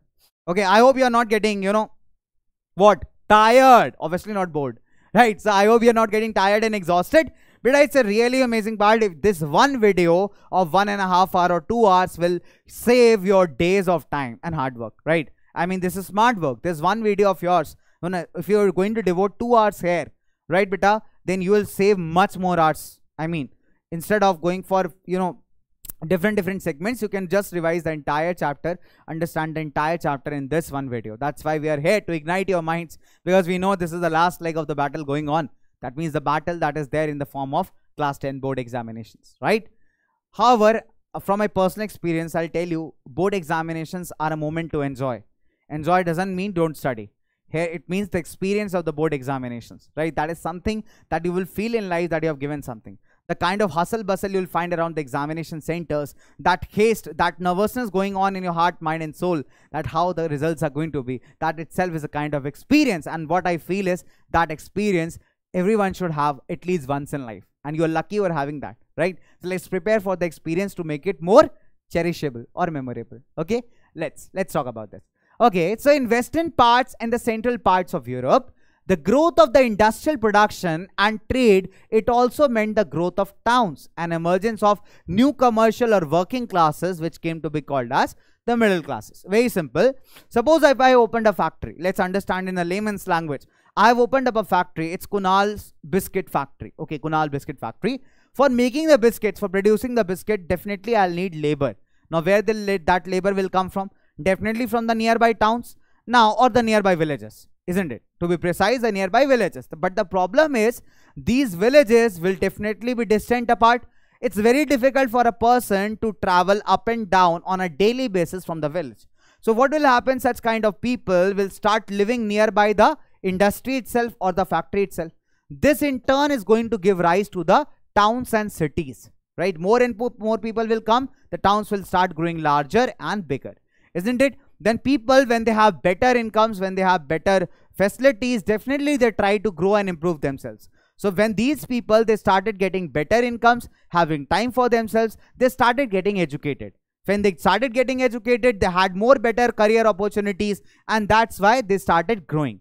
And finally, when they felt they have learned something, they started questioning the undisputed power of the monarchs or the kings. And that is how the middle classes come into action, right? Industrialization, if we talk about it, began in England round about in 1750 AD, right? However, if you talk about the rest parts of Europe, it came later in 1850s or near about 1900s, right? So if we talk about, but in France and other parts of the German states, it occurred only during the 19th century. Now, new social groups came into existence, that is called the working class or the middle classes, that was made up of industrialists, businessmen and professional. Professional here means lawyers, teachers, judges, these kind of professions, doctors even, they are called professionals, right? So this middle class was made up of this chunk of people or this segment of people, right? So in Central and Eastern Europe, these groups were smaller in number till late 19th century, but gradually their numbers started to grow. Okay, finally we have come to a really amazing topic, that is liberal nationalism. When we talk about awakening, when we talk about a call that comes from within, you know, you need to do something, you need to break the stereotypes, you need to break the shackles of the existing authorities and institutions. It's very important that it should take place in different aspects. When we talk about being liberal, the word itself comes from liber. Liber means freedom. Okay. So when we talk about liberal nationalism, we can see this in three different aspects. Okay. Number one, we'll talk about the middle classes, the famous middle class. Then we'll talk about the political aspects of the liberal nationalism. And then we'll talk about the economic aspects of the liberal nationalism. Okay. Let's get into each one of them part by part. Let's begin with the middle classes. But before that, I have a question for you. Okay. So let me tell you something more. I think then you will be in a better state to answer this question. For middle classes, this stood for right to equality. That means equality before the law and freedom of the individuals and freedom of the individuals. Now, when you talk about political aspect, it stood for government by consent. It stood for government by consent, that means approval. And in economic terms, it stood for abolishing trade barriers.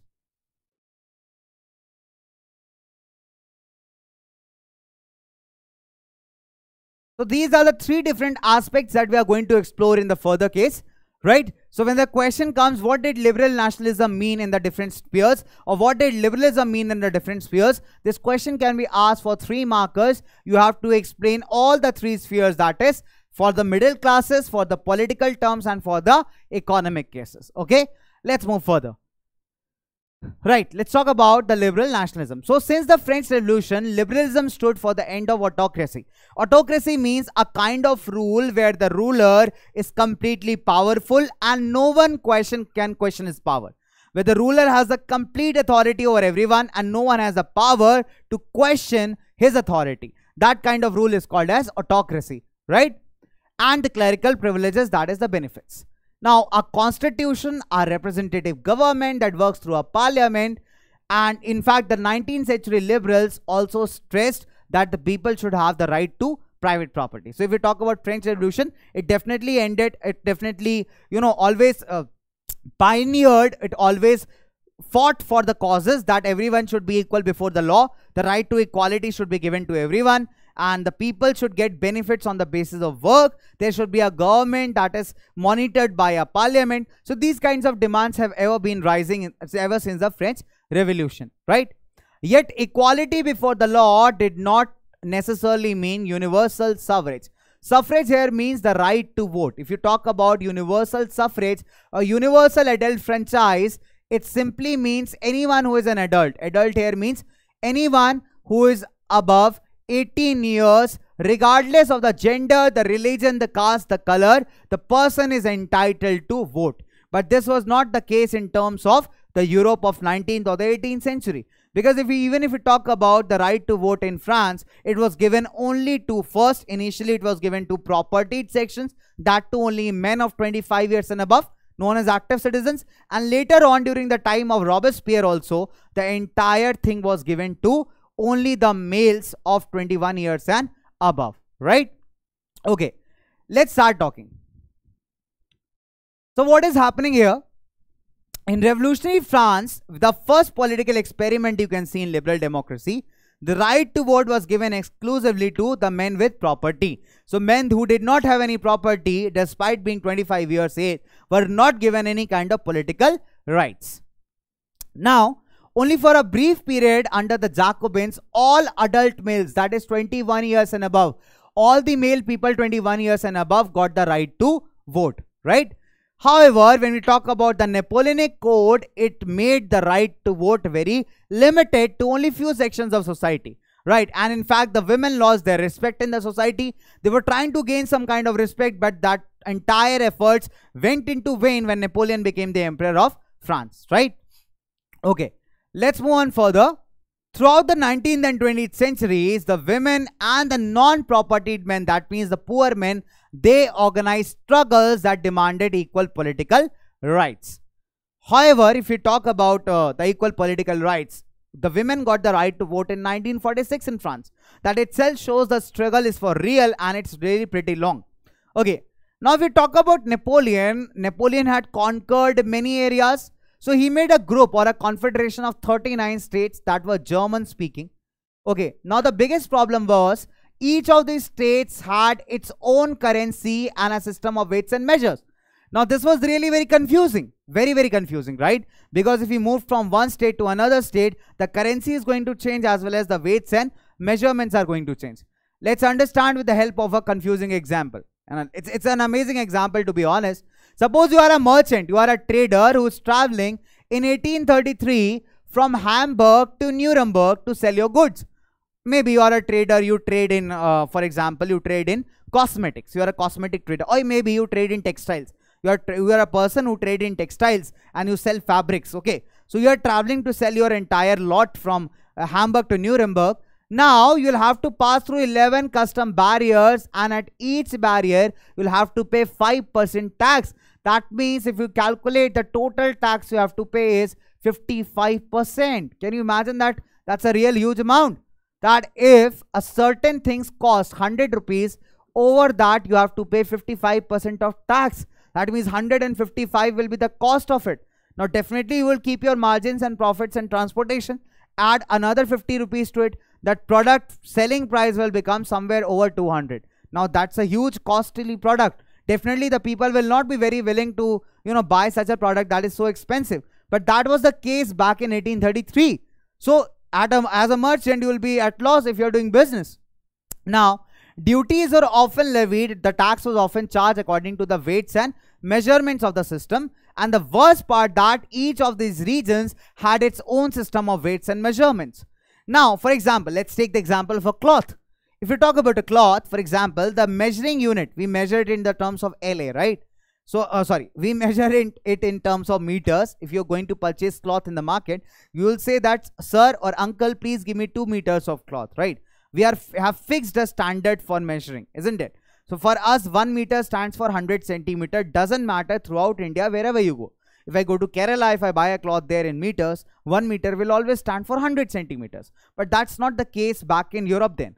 If you talk about the measuring unit, that was LA, and the value of 1 LA was different at different places.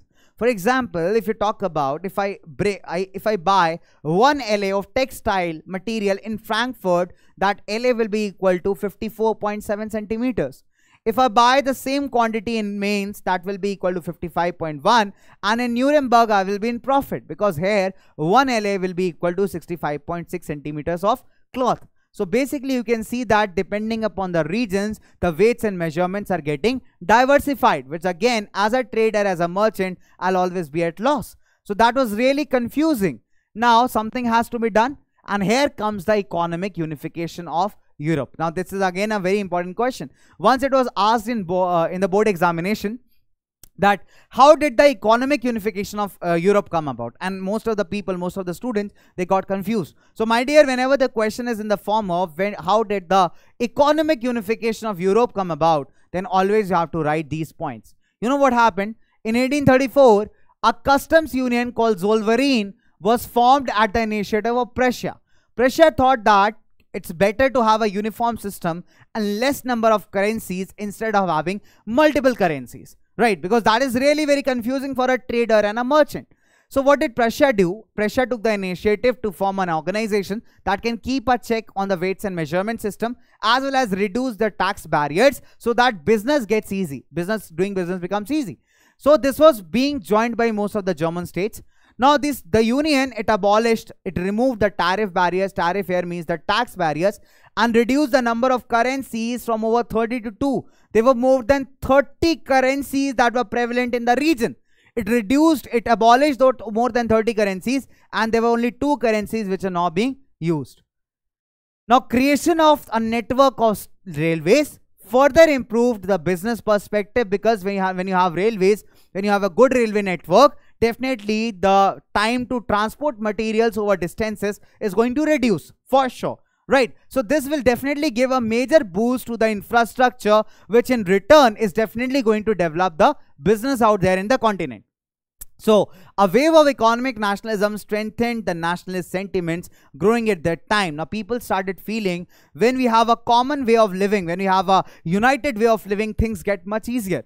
Earlier it was very difficult to travel over these 39 states, because each one of them had they did not have a common currency. They had multiple currencies and multiple weights and measurements. But when it was unified, when it was made into one single quantity, it became easier for the merchants, for the traders to carry out business. Now this in fact emboldened the people to ask for a more united segment, or for a more united state. Right, so you can say that the economics also played a major role in unifying the sentiments of the people. Now, let's talk about a new conservatism that came into Europe. Now, conservatives are those guys who believe in the supremacy of king. They believe that monarchical system is the best system. And why so? Because they are the ones who are benefited the most. These conservatives generally belong from the high class, the aristocratic class, who are always in support of the king. Why? Because of the mercy of the king, they are able to enjoy the social benefits. And if the king will lose power, equally, they will also going to lose the social benefits. That's why they are the supporters of king. The conservative guys, they never want a change in the society. However, the revolutions like French Revolution, the Russian Revolution, they changed their way of thinking. Now they were more resorted to accepting a gradual change in society. They were never in favor of having a sudden change or a revolutionary change. However, when they saw the trailers of French Revolution, they got, very much convinced that, okay, we cannot avoid the change, but that should be in a gradual manner. Okay. So such conservatives are also impressed by the kind of measurements that were taken by Napoleon. And they felt that in order to make monarchy a strong system, an important institution, it is very important to instill the faith of the population into the king's, commands, or into the king's ownership. So for that, you'll have to modernize monarchy. You cannot start, ruling the old ways, because that will not going to affect the population. In fact, it can trigger more and more revolutions. So that's why they advocated that the kind of modernizations that Napoleon's regime had brought about, they should be incorporated into the new conservative order. Right. But if we talk about most of the systems that were installed after 1815, they were autocratic in nature. Okay. So European governments were driven by a spirit of conservatism. Conservatives believe that the established traditional institutions should be followed. That is monarchy, church, the social hierarchy, property should only be allowed to the nobility class, not to the common people. These are good institutions, right? Most conservatives, however, did not propose a return to the society before the revolution. That means extremely strict society. Rather, what they wished was they realized that the changes that Napoleon introduced, that is the modernizing changes, can in fact strengthen the tradition of monarchy, can in fact strengthen the rule of a king, right? It could make the power more effective and strong. So they believed that a modern army, an efficient bureaucracy, that means officers, like in India we have the IS officers, in the same way they felt that if we have a strong bureaucracy, a good economy where the people can have the opportunity to earn better, to live better, definitely an abolition of feudalism. Feudalism is something like zamindari, where a person is in charge of a land and he forces the other people to do labor on it and the profits are enjoyed by the landowner. That's kind of society is called as feudalist society, or the practice is called feudalism. So if they felt that these kinds of practices should be abolished, people should be involved more in the society in the decisions, so that they can build upon a trust on their ruler, on their king, and this will in fact help to strengthen the society or the monarchy, right? So with this particular objective, they held a congress. Congress here means a gatheration of the people, right? So congress that was held in Vienna. Vienna is the capital of Austria, right? Austria is a country here. So a series of states were set up on the boundaries of France to prevent French expansion in future. Now the other countries, that is Britain, Russia, Prussia and Austria, they were pretty clever guys. They knew that France is the birthplace of all kind of revolutions. It's very important to check the power of France. And for that we need certain states, certain governments to surround France so that they can keep a check on it. And that is why they created a series of states around the French area that can keep an eye on the French expansion, that France does not increase its power, right? So Kingdom of Netherlands was formed. That included Belgium, that was set up in the north of France, and Genoa was added to Piedmont in the south. Okay, Prussia was given the territories on the western part. Austria was given control of northern Italy, but the German group, the Confederation of 39 states, was set up by Napoleon, that was left untouched. So this is how they divided up the entire territories amongst themselves. Greedy people, isn't it?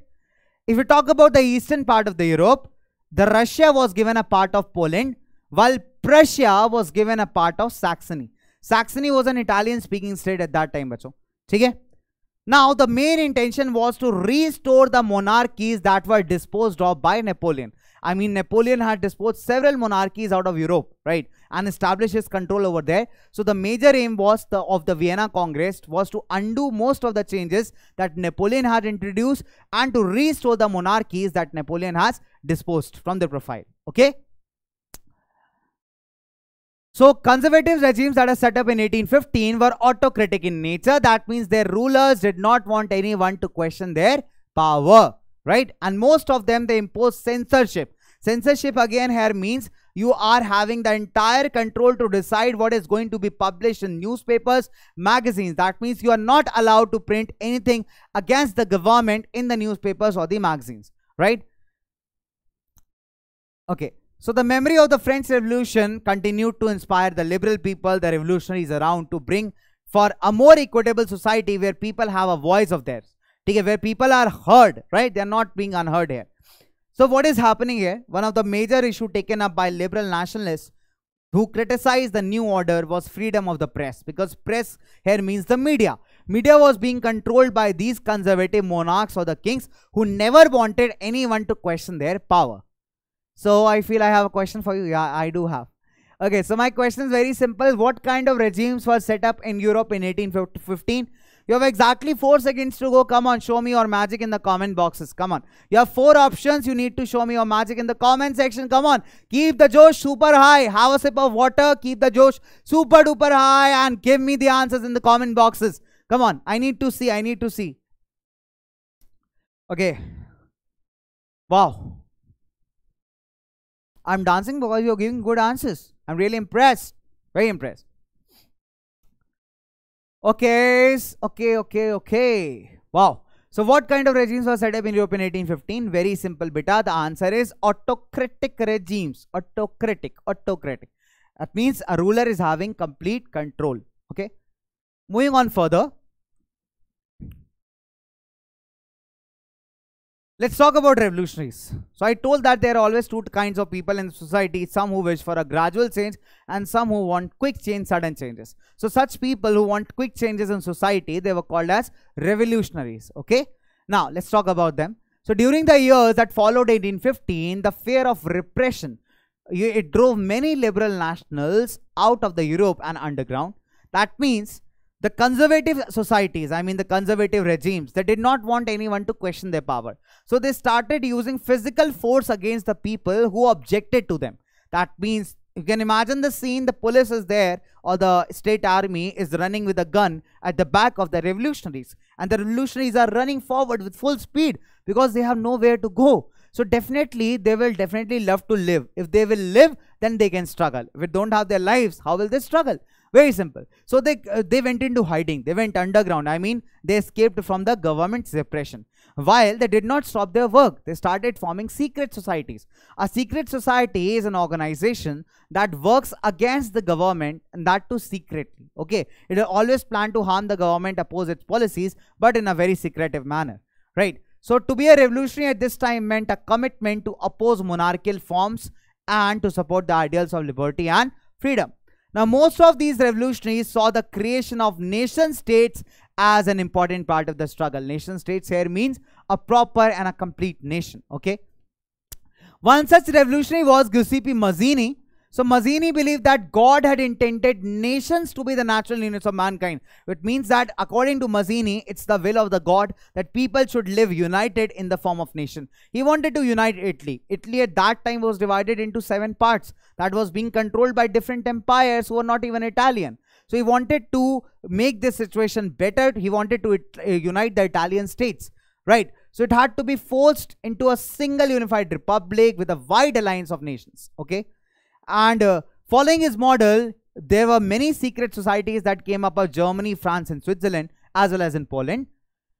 Mazzini's opposition to monarchy and his vision of a democratic republic, it frightened the conservative people.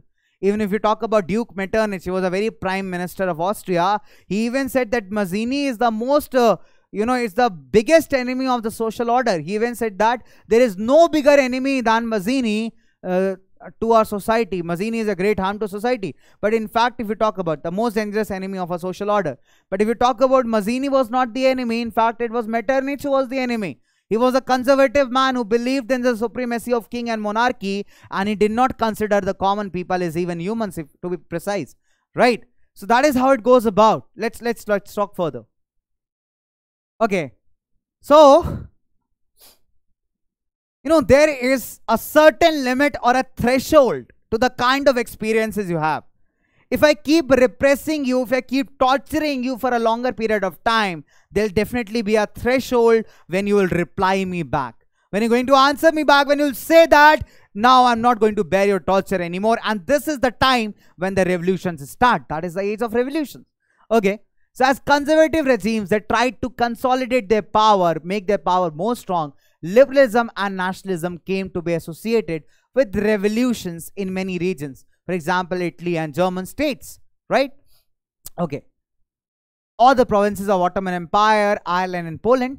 The revolutionaries were led by liberal nationalists who belonged to the educated middle classes, among whom were professors, school teachers and members. So they were the people, they were the major force behind these revolutions, who believed in, moreover, an equitable society where people have the due rights, people are equal before the law and they are not being, segregated on the basis of the social class.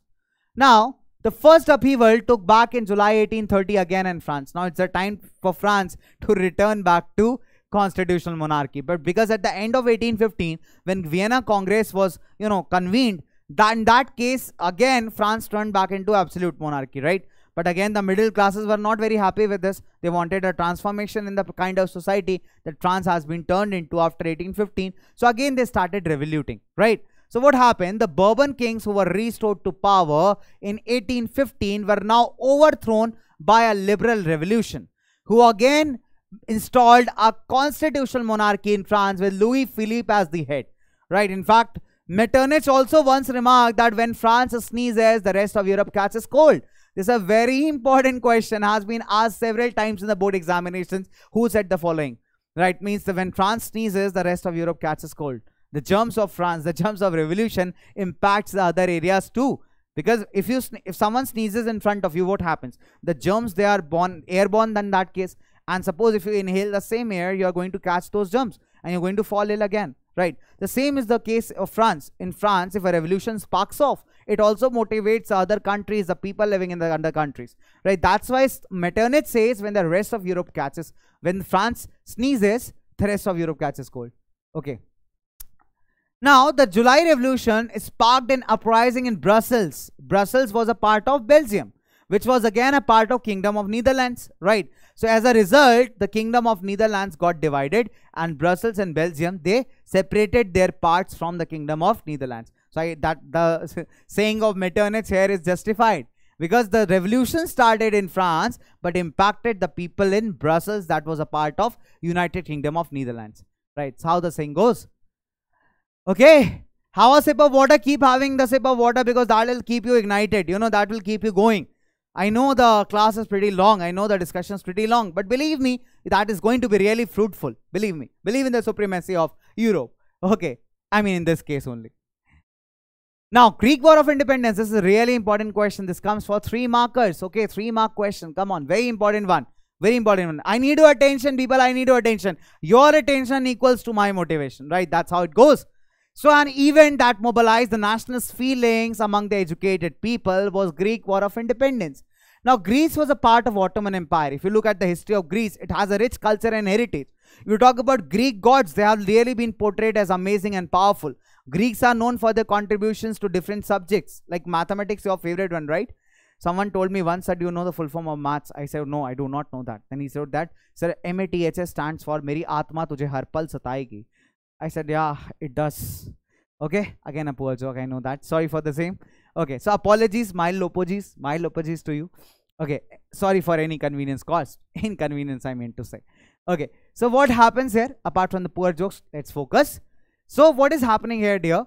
The Greece was a part of Ottoman Empire, but it had been a place that has actually led to the development of the European civilization or European culture.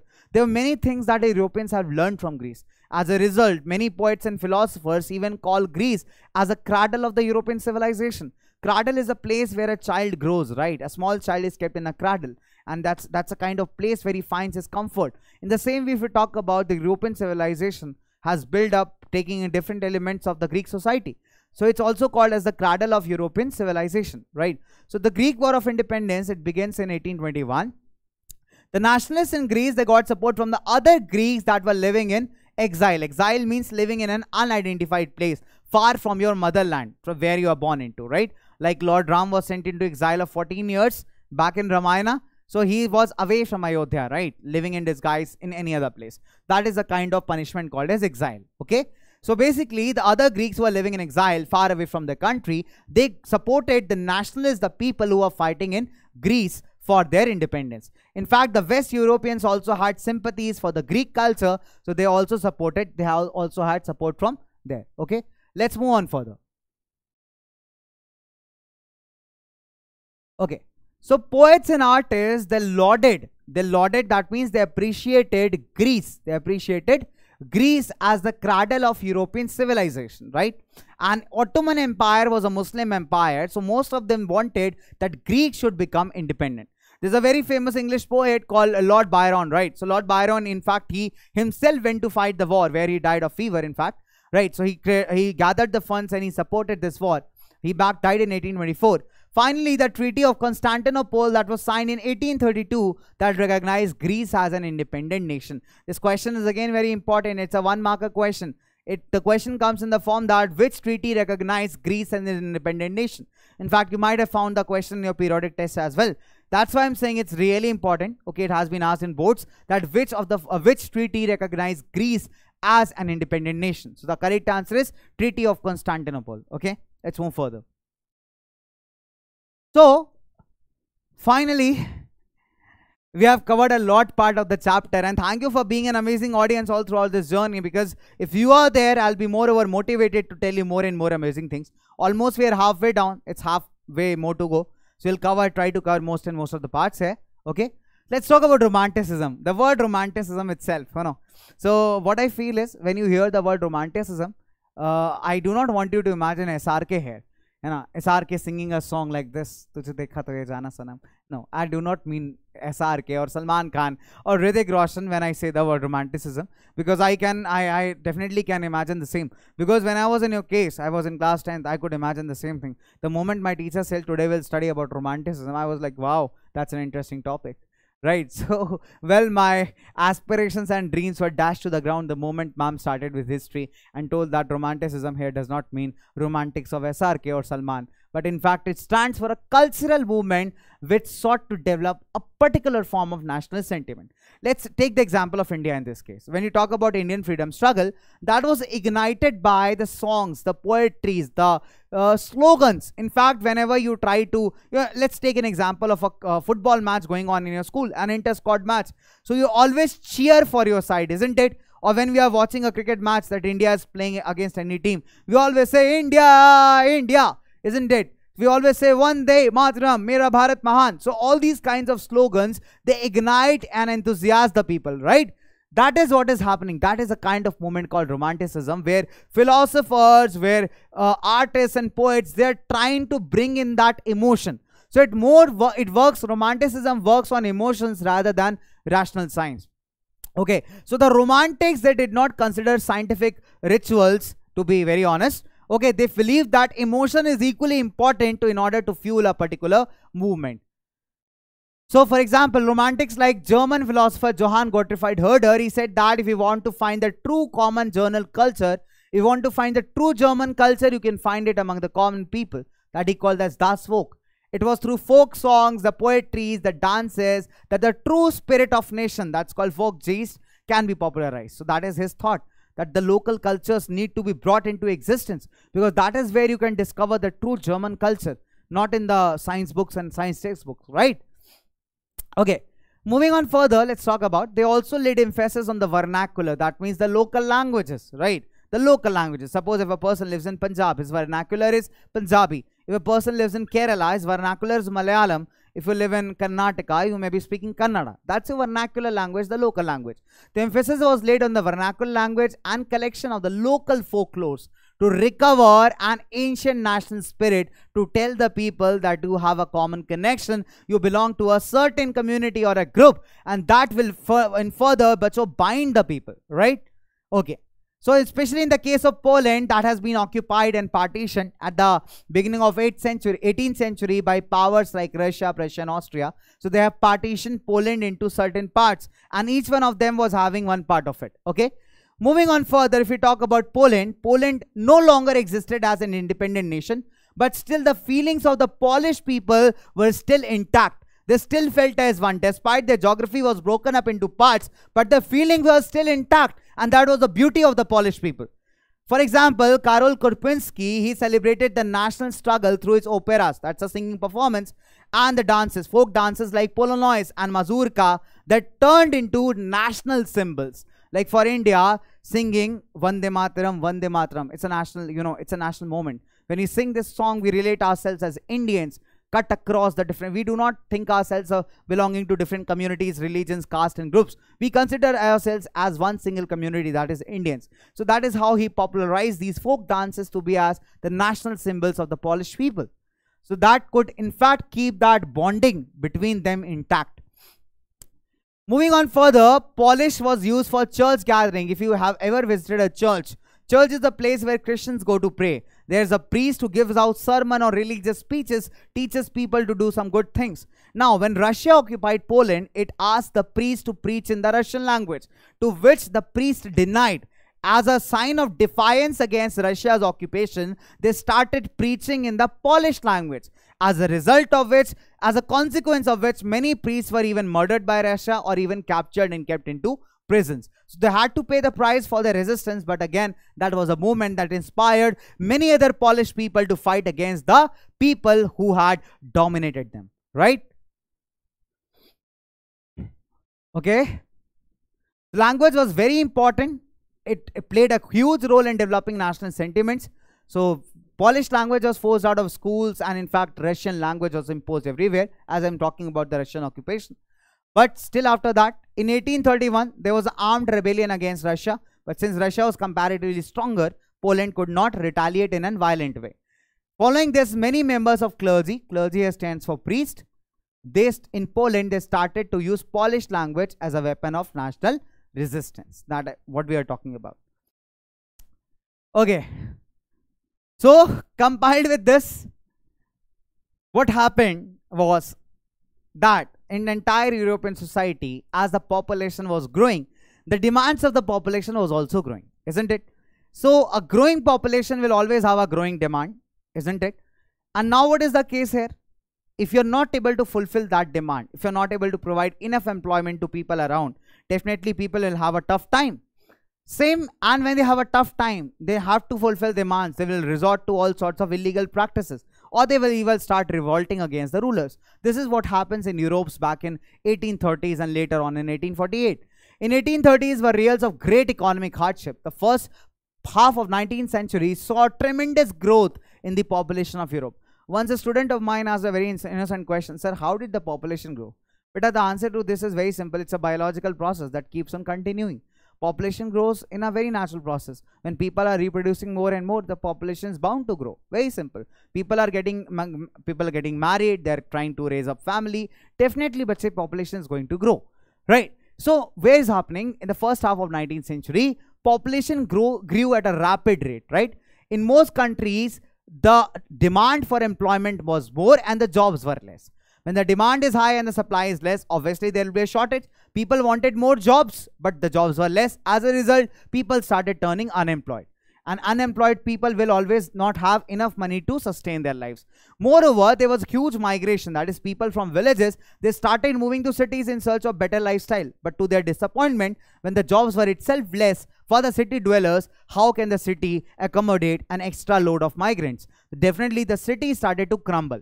That means these migrants also started turning what? They started turning unemployed. As a result, they had no place to live. You can see slums coming up in Europe, and that was really a tough time. Small producers in time often faced stiff competition from cheap imported goods from England. In England, the goods were produced in mass numbers. And if you talk about the small producers, the small shopkeepers, they could not match up pace with that. Because when you produce things in bulk, it's always going to be very less, less costly, right? Compared to when you produce in smaller numbers. So as a result, the smaller producers also suffered from the stiff competition that they were facing. Now, especially if I talk about the textile production, that was mainly carried out in small workshops in homes only. For example, if I set up a small factory in my home, I will never be able to compete with a big brand like Celio, Levi's or something like this, isn't it? So in those regions of Europe, where aristocracy still had power, the peasants, the farmers, they struggled to pay off their existing taxes or the dues. Now, the rise of food prices or a bad harvest led to widespread pauperism, that means poverty, even in the town areas.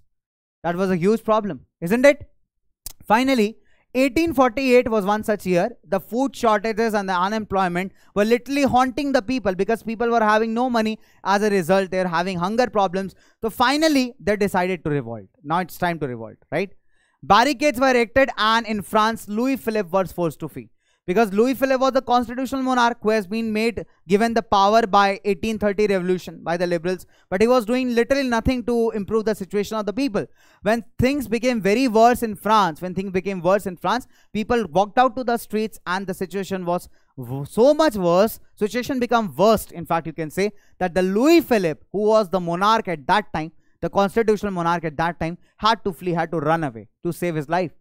And after he ran away, a national assembly was proclaimed, and it proclaimed France again a republic, and universal voting right was granted to, not universal, voting rights were again granted to all the males above 21 years, and they were guaranteed the right to work. Here also, the women did not get any kinds of rights. So that's why I was telling France is going to come back at the same position from where it started.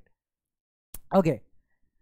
This is an amazing incident of Silesia's weavers' revolt. Actually, what happened in Silesia, there were contractors who gave advance payments to the weavers and the raw material, and in return for that they asked for the finished product. Like, the problem was the finished product was not given much value. I mean, the farmers here, the weavers, did not get much value for their finished product. For example, I'm a contractor. I came to you, I gave you some advance payments and raw material, and I asked you to weave me a fabric.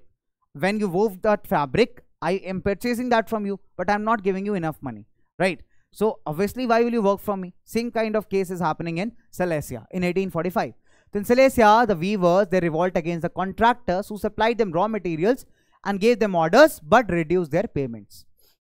Okay, so on June 4th, 2 p.m., a large crowd, they went in the front of big houses of the contractors demanding better wages, better income, right? But the contractors, they tried to treat them with a good amount of cruelty. The contractors tried to treat the revolting peasants with, basically threatening them. But the people were very adamant. They were not ready to go. Instead of going back, they broke into the house, the mansion of the contractor, smashed its windows, broke its furniture, everything, and plundered the supply of cloth that they have hoarded, that they have kept secretly, right? The contractor fled to a neighboring village, which again did not give him shelter because no one was in favor of contractors. Finally, contractor, he went back and he called the army, and when army opened fire upon the protesters, 11 weavers were shot dead. So you can say ultimately it's the common man who has to suffer, right? So then what happens? Owing to the kind of situation that was being in Europe, the liberals or the middle classes again thought, why not to make a united German nation, a united country where the people will be ruled by a monarchy that is under the control of a constitution. So they decided to make such a kind of state. So 1848, the revolution was led by middle classes, was underway. So men and women, they demanded the creation of a nation based upon parliamentary principles of freedom of press and freedom to form political parties. So finally, a large number of political associations that together gathered in Frankfurt to vote for an all-German National Assembly. They wanted to unite Germany now. Okay? So they met in the Church of St. Paul. Church of St. Paul. The Frankfurt Parliament was convened back in 1848. 831 representatives joined this, and there are also several kings who joined the same parliament. Now the demands of the representatives were that you accept the monarchical rule but with the limitations of a constitution. That means they wanted to establish a constitutional monarchy in Germany.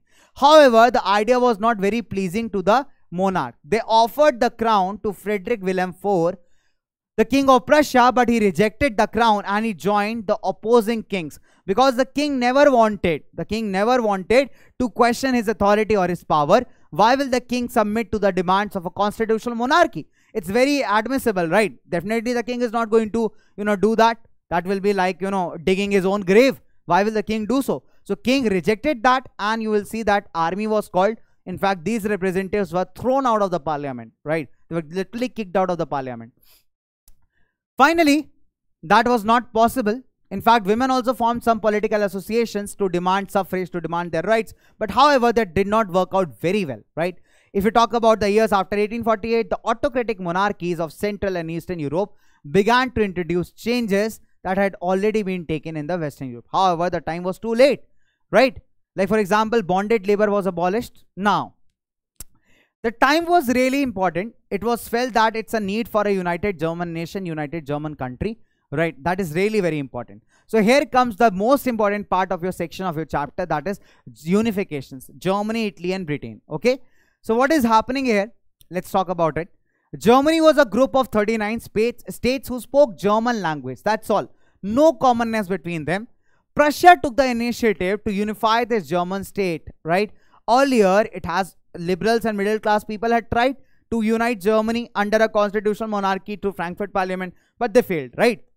Now, the Prussia took on the leadership of the movement to unite Germany.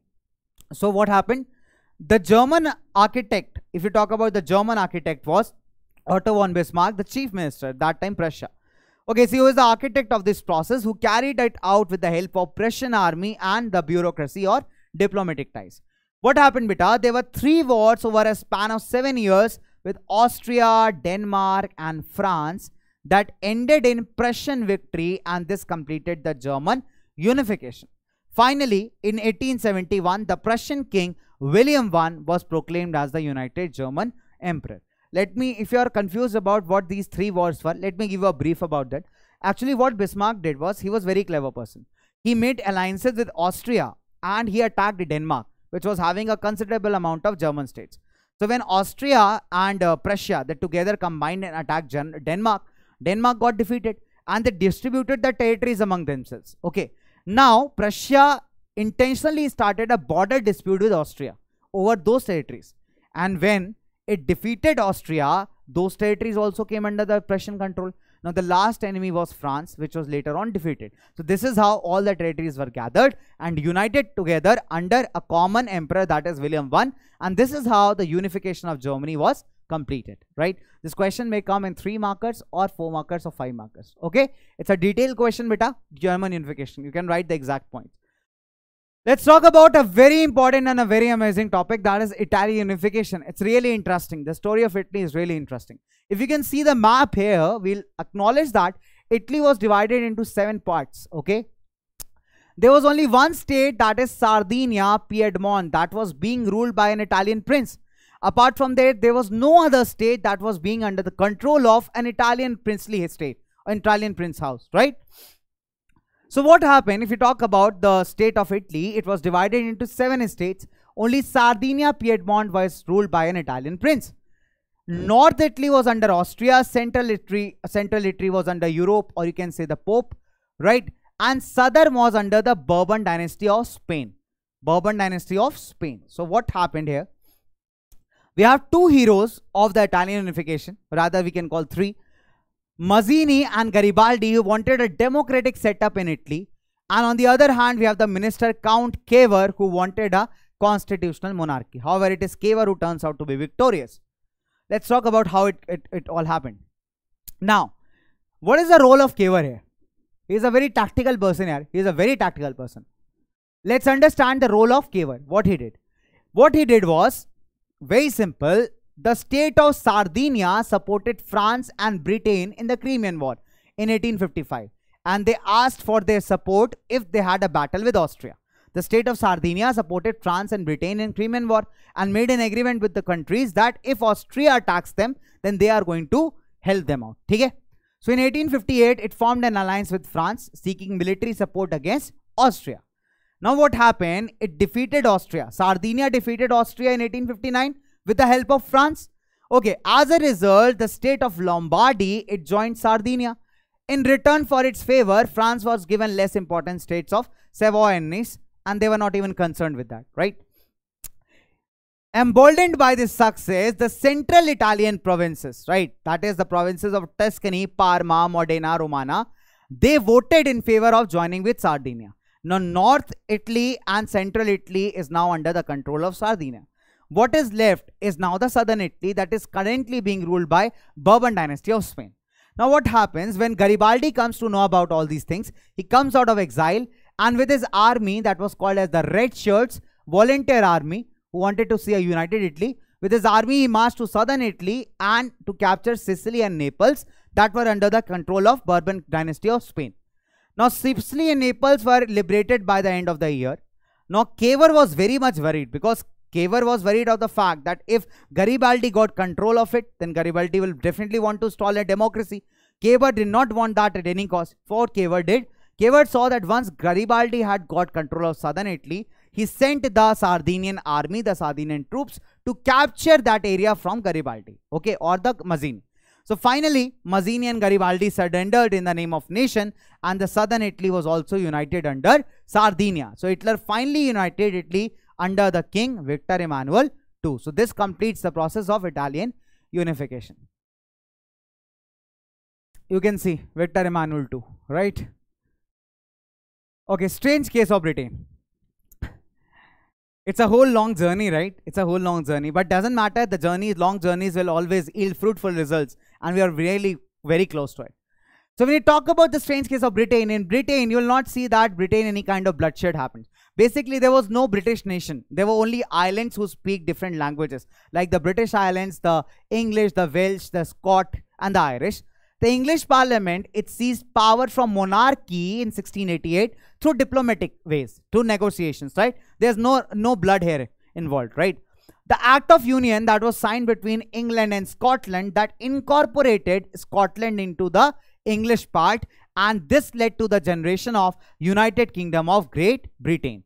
That means England was able to impose its influence on Scotland. The condition was so worse that even the Scottish ministers were not allowed to speak their original language in the parliament. They were forced to speak English, right? Now, Ireland was a country that was divided between Catholics and Protestants. These are two different groups of Christianity. Now, here the Protestants were being supported by the British, because in Britain, the majority was Protestant. The Catholics, under the leadership of Wolfe Tone, they tried to revolt against the Protestants, but since Protestants were having the support of a very strong power in the form of Britain, that's why they had to give up. And as a result, finally, United Kingdom, the Ireland was incorporated into United Kingdom in 1801. And this finally completed the unification of Britain. And a new symbol of the Britain was the British flag, that is Union Jack. You can always see in flags like this. In the flags of Australia and New Zealand, you can see this symbol. The national anthem was God Save Our Noble King, and English became the national language. So this finally proclaims, this finally completes the case of the Britain or the British unification. Okay. Now, another important and very important point. The point here is that, first I want to ask you a question, that when was Ireland incorporated into United Kingdom of Great Britain? You need to tell me the year. It's very simple. Very simple. Okay. I need you to answer in the comment section. Wow. I can see some really good people answering in the comment section. That's really amazing, bacho. Really, really amazing. Wow. Correct answer is 1801. Now, as I told you, the philosophers at that time started imagining ideals in the form of a human, right? Preferably women. So you can see here Germania carrying a sword here, having all the ideals of a warrior and also having the willingness to make peace. So Germania was the female allegory of Germany, Marine was the female allegory of France, and Britannica was the female allegory of Britain. So ye teen aapko yaad rakhe. Okay. So you have to remember these three. Very simple. Okay. You have to remember these three. In fact, I remembered Bharat Mata for a moment, in fact. So what is happening here? Germania belongs to Germany, the female allegory of Germany. Marine here belongs to France. And again, they are not going to ask you for Britannica. However, I am telling you additionally that Britannica here belongs to Britain. Right? Let's move on further.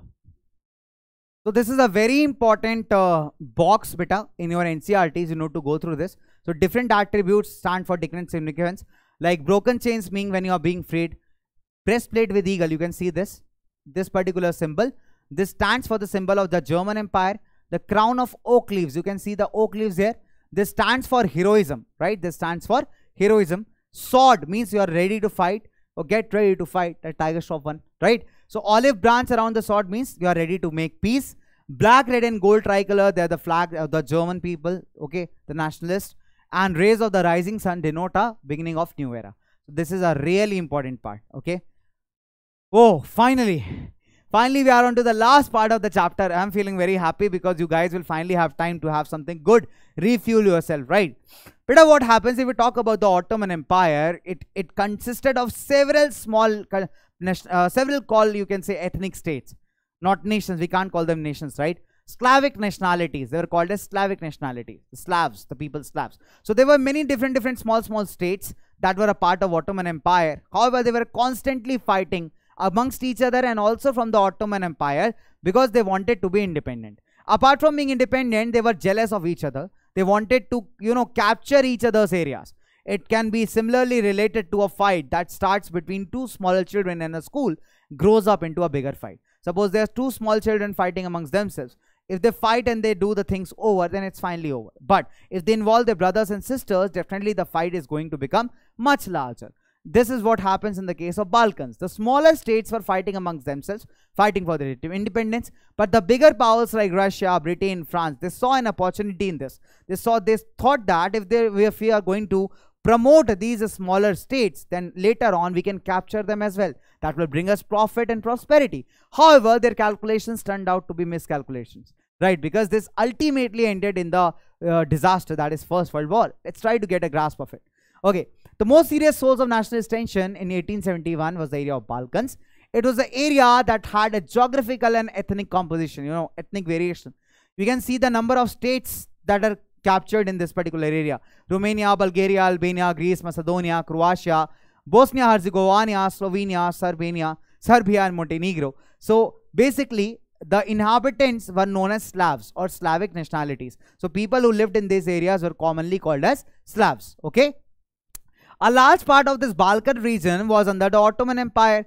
Now, because of this nationalist ideas, people started feeling that they need to be independent.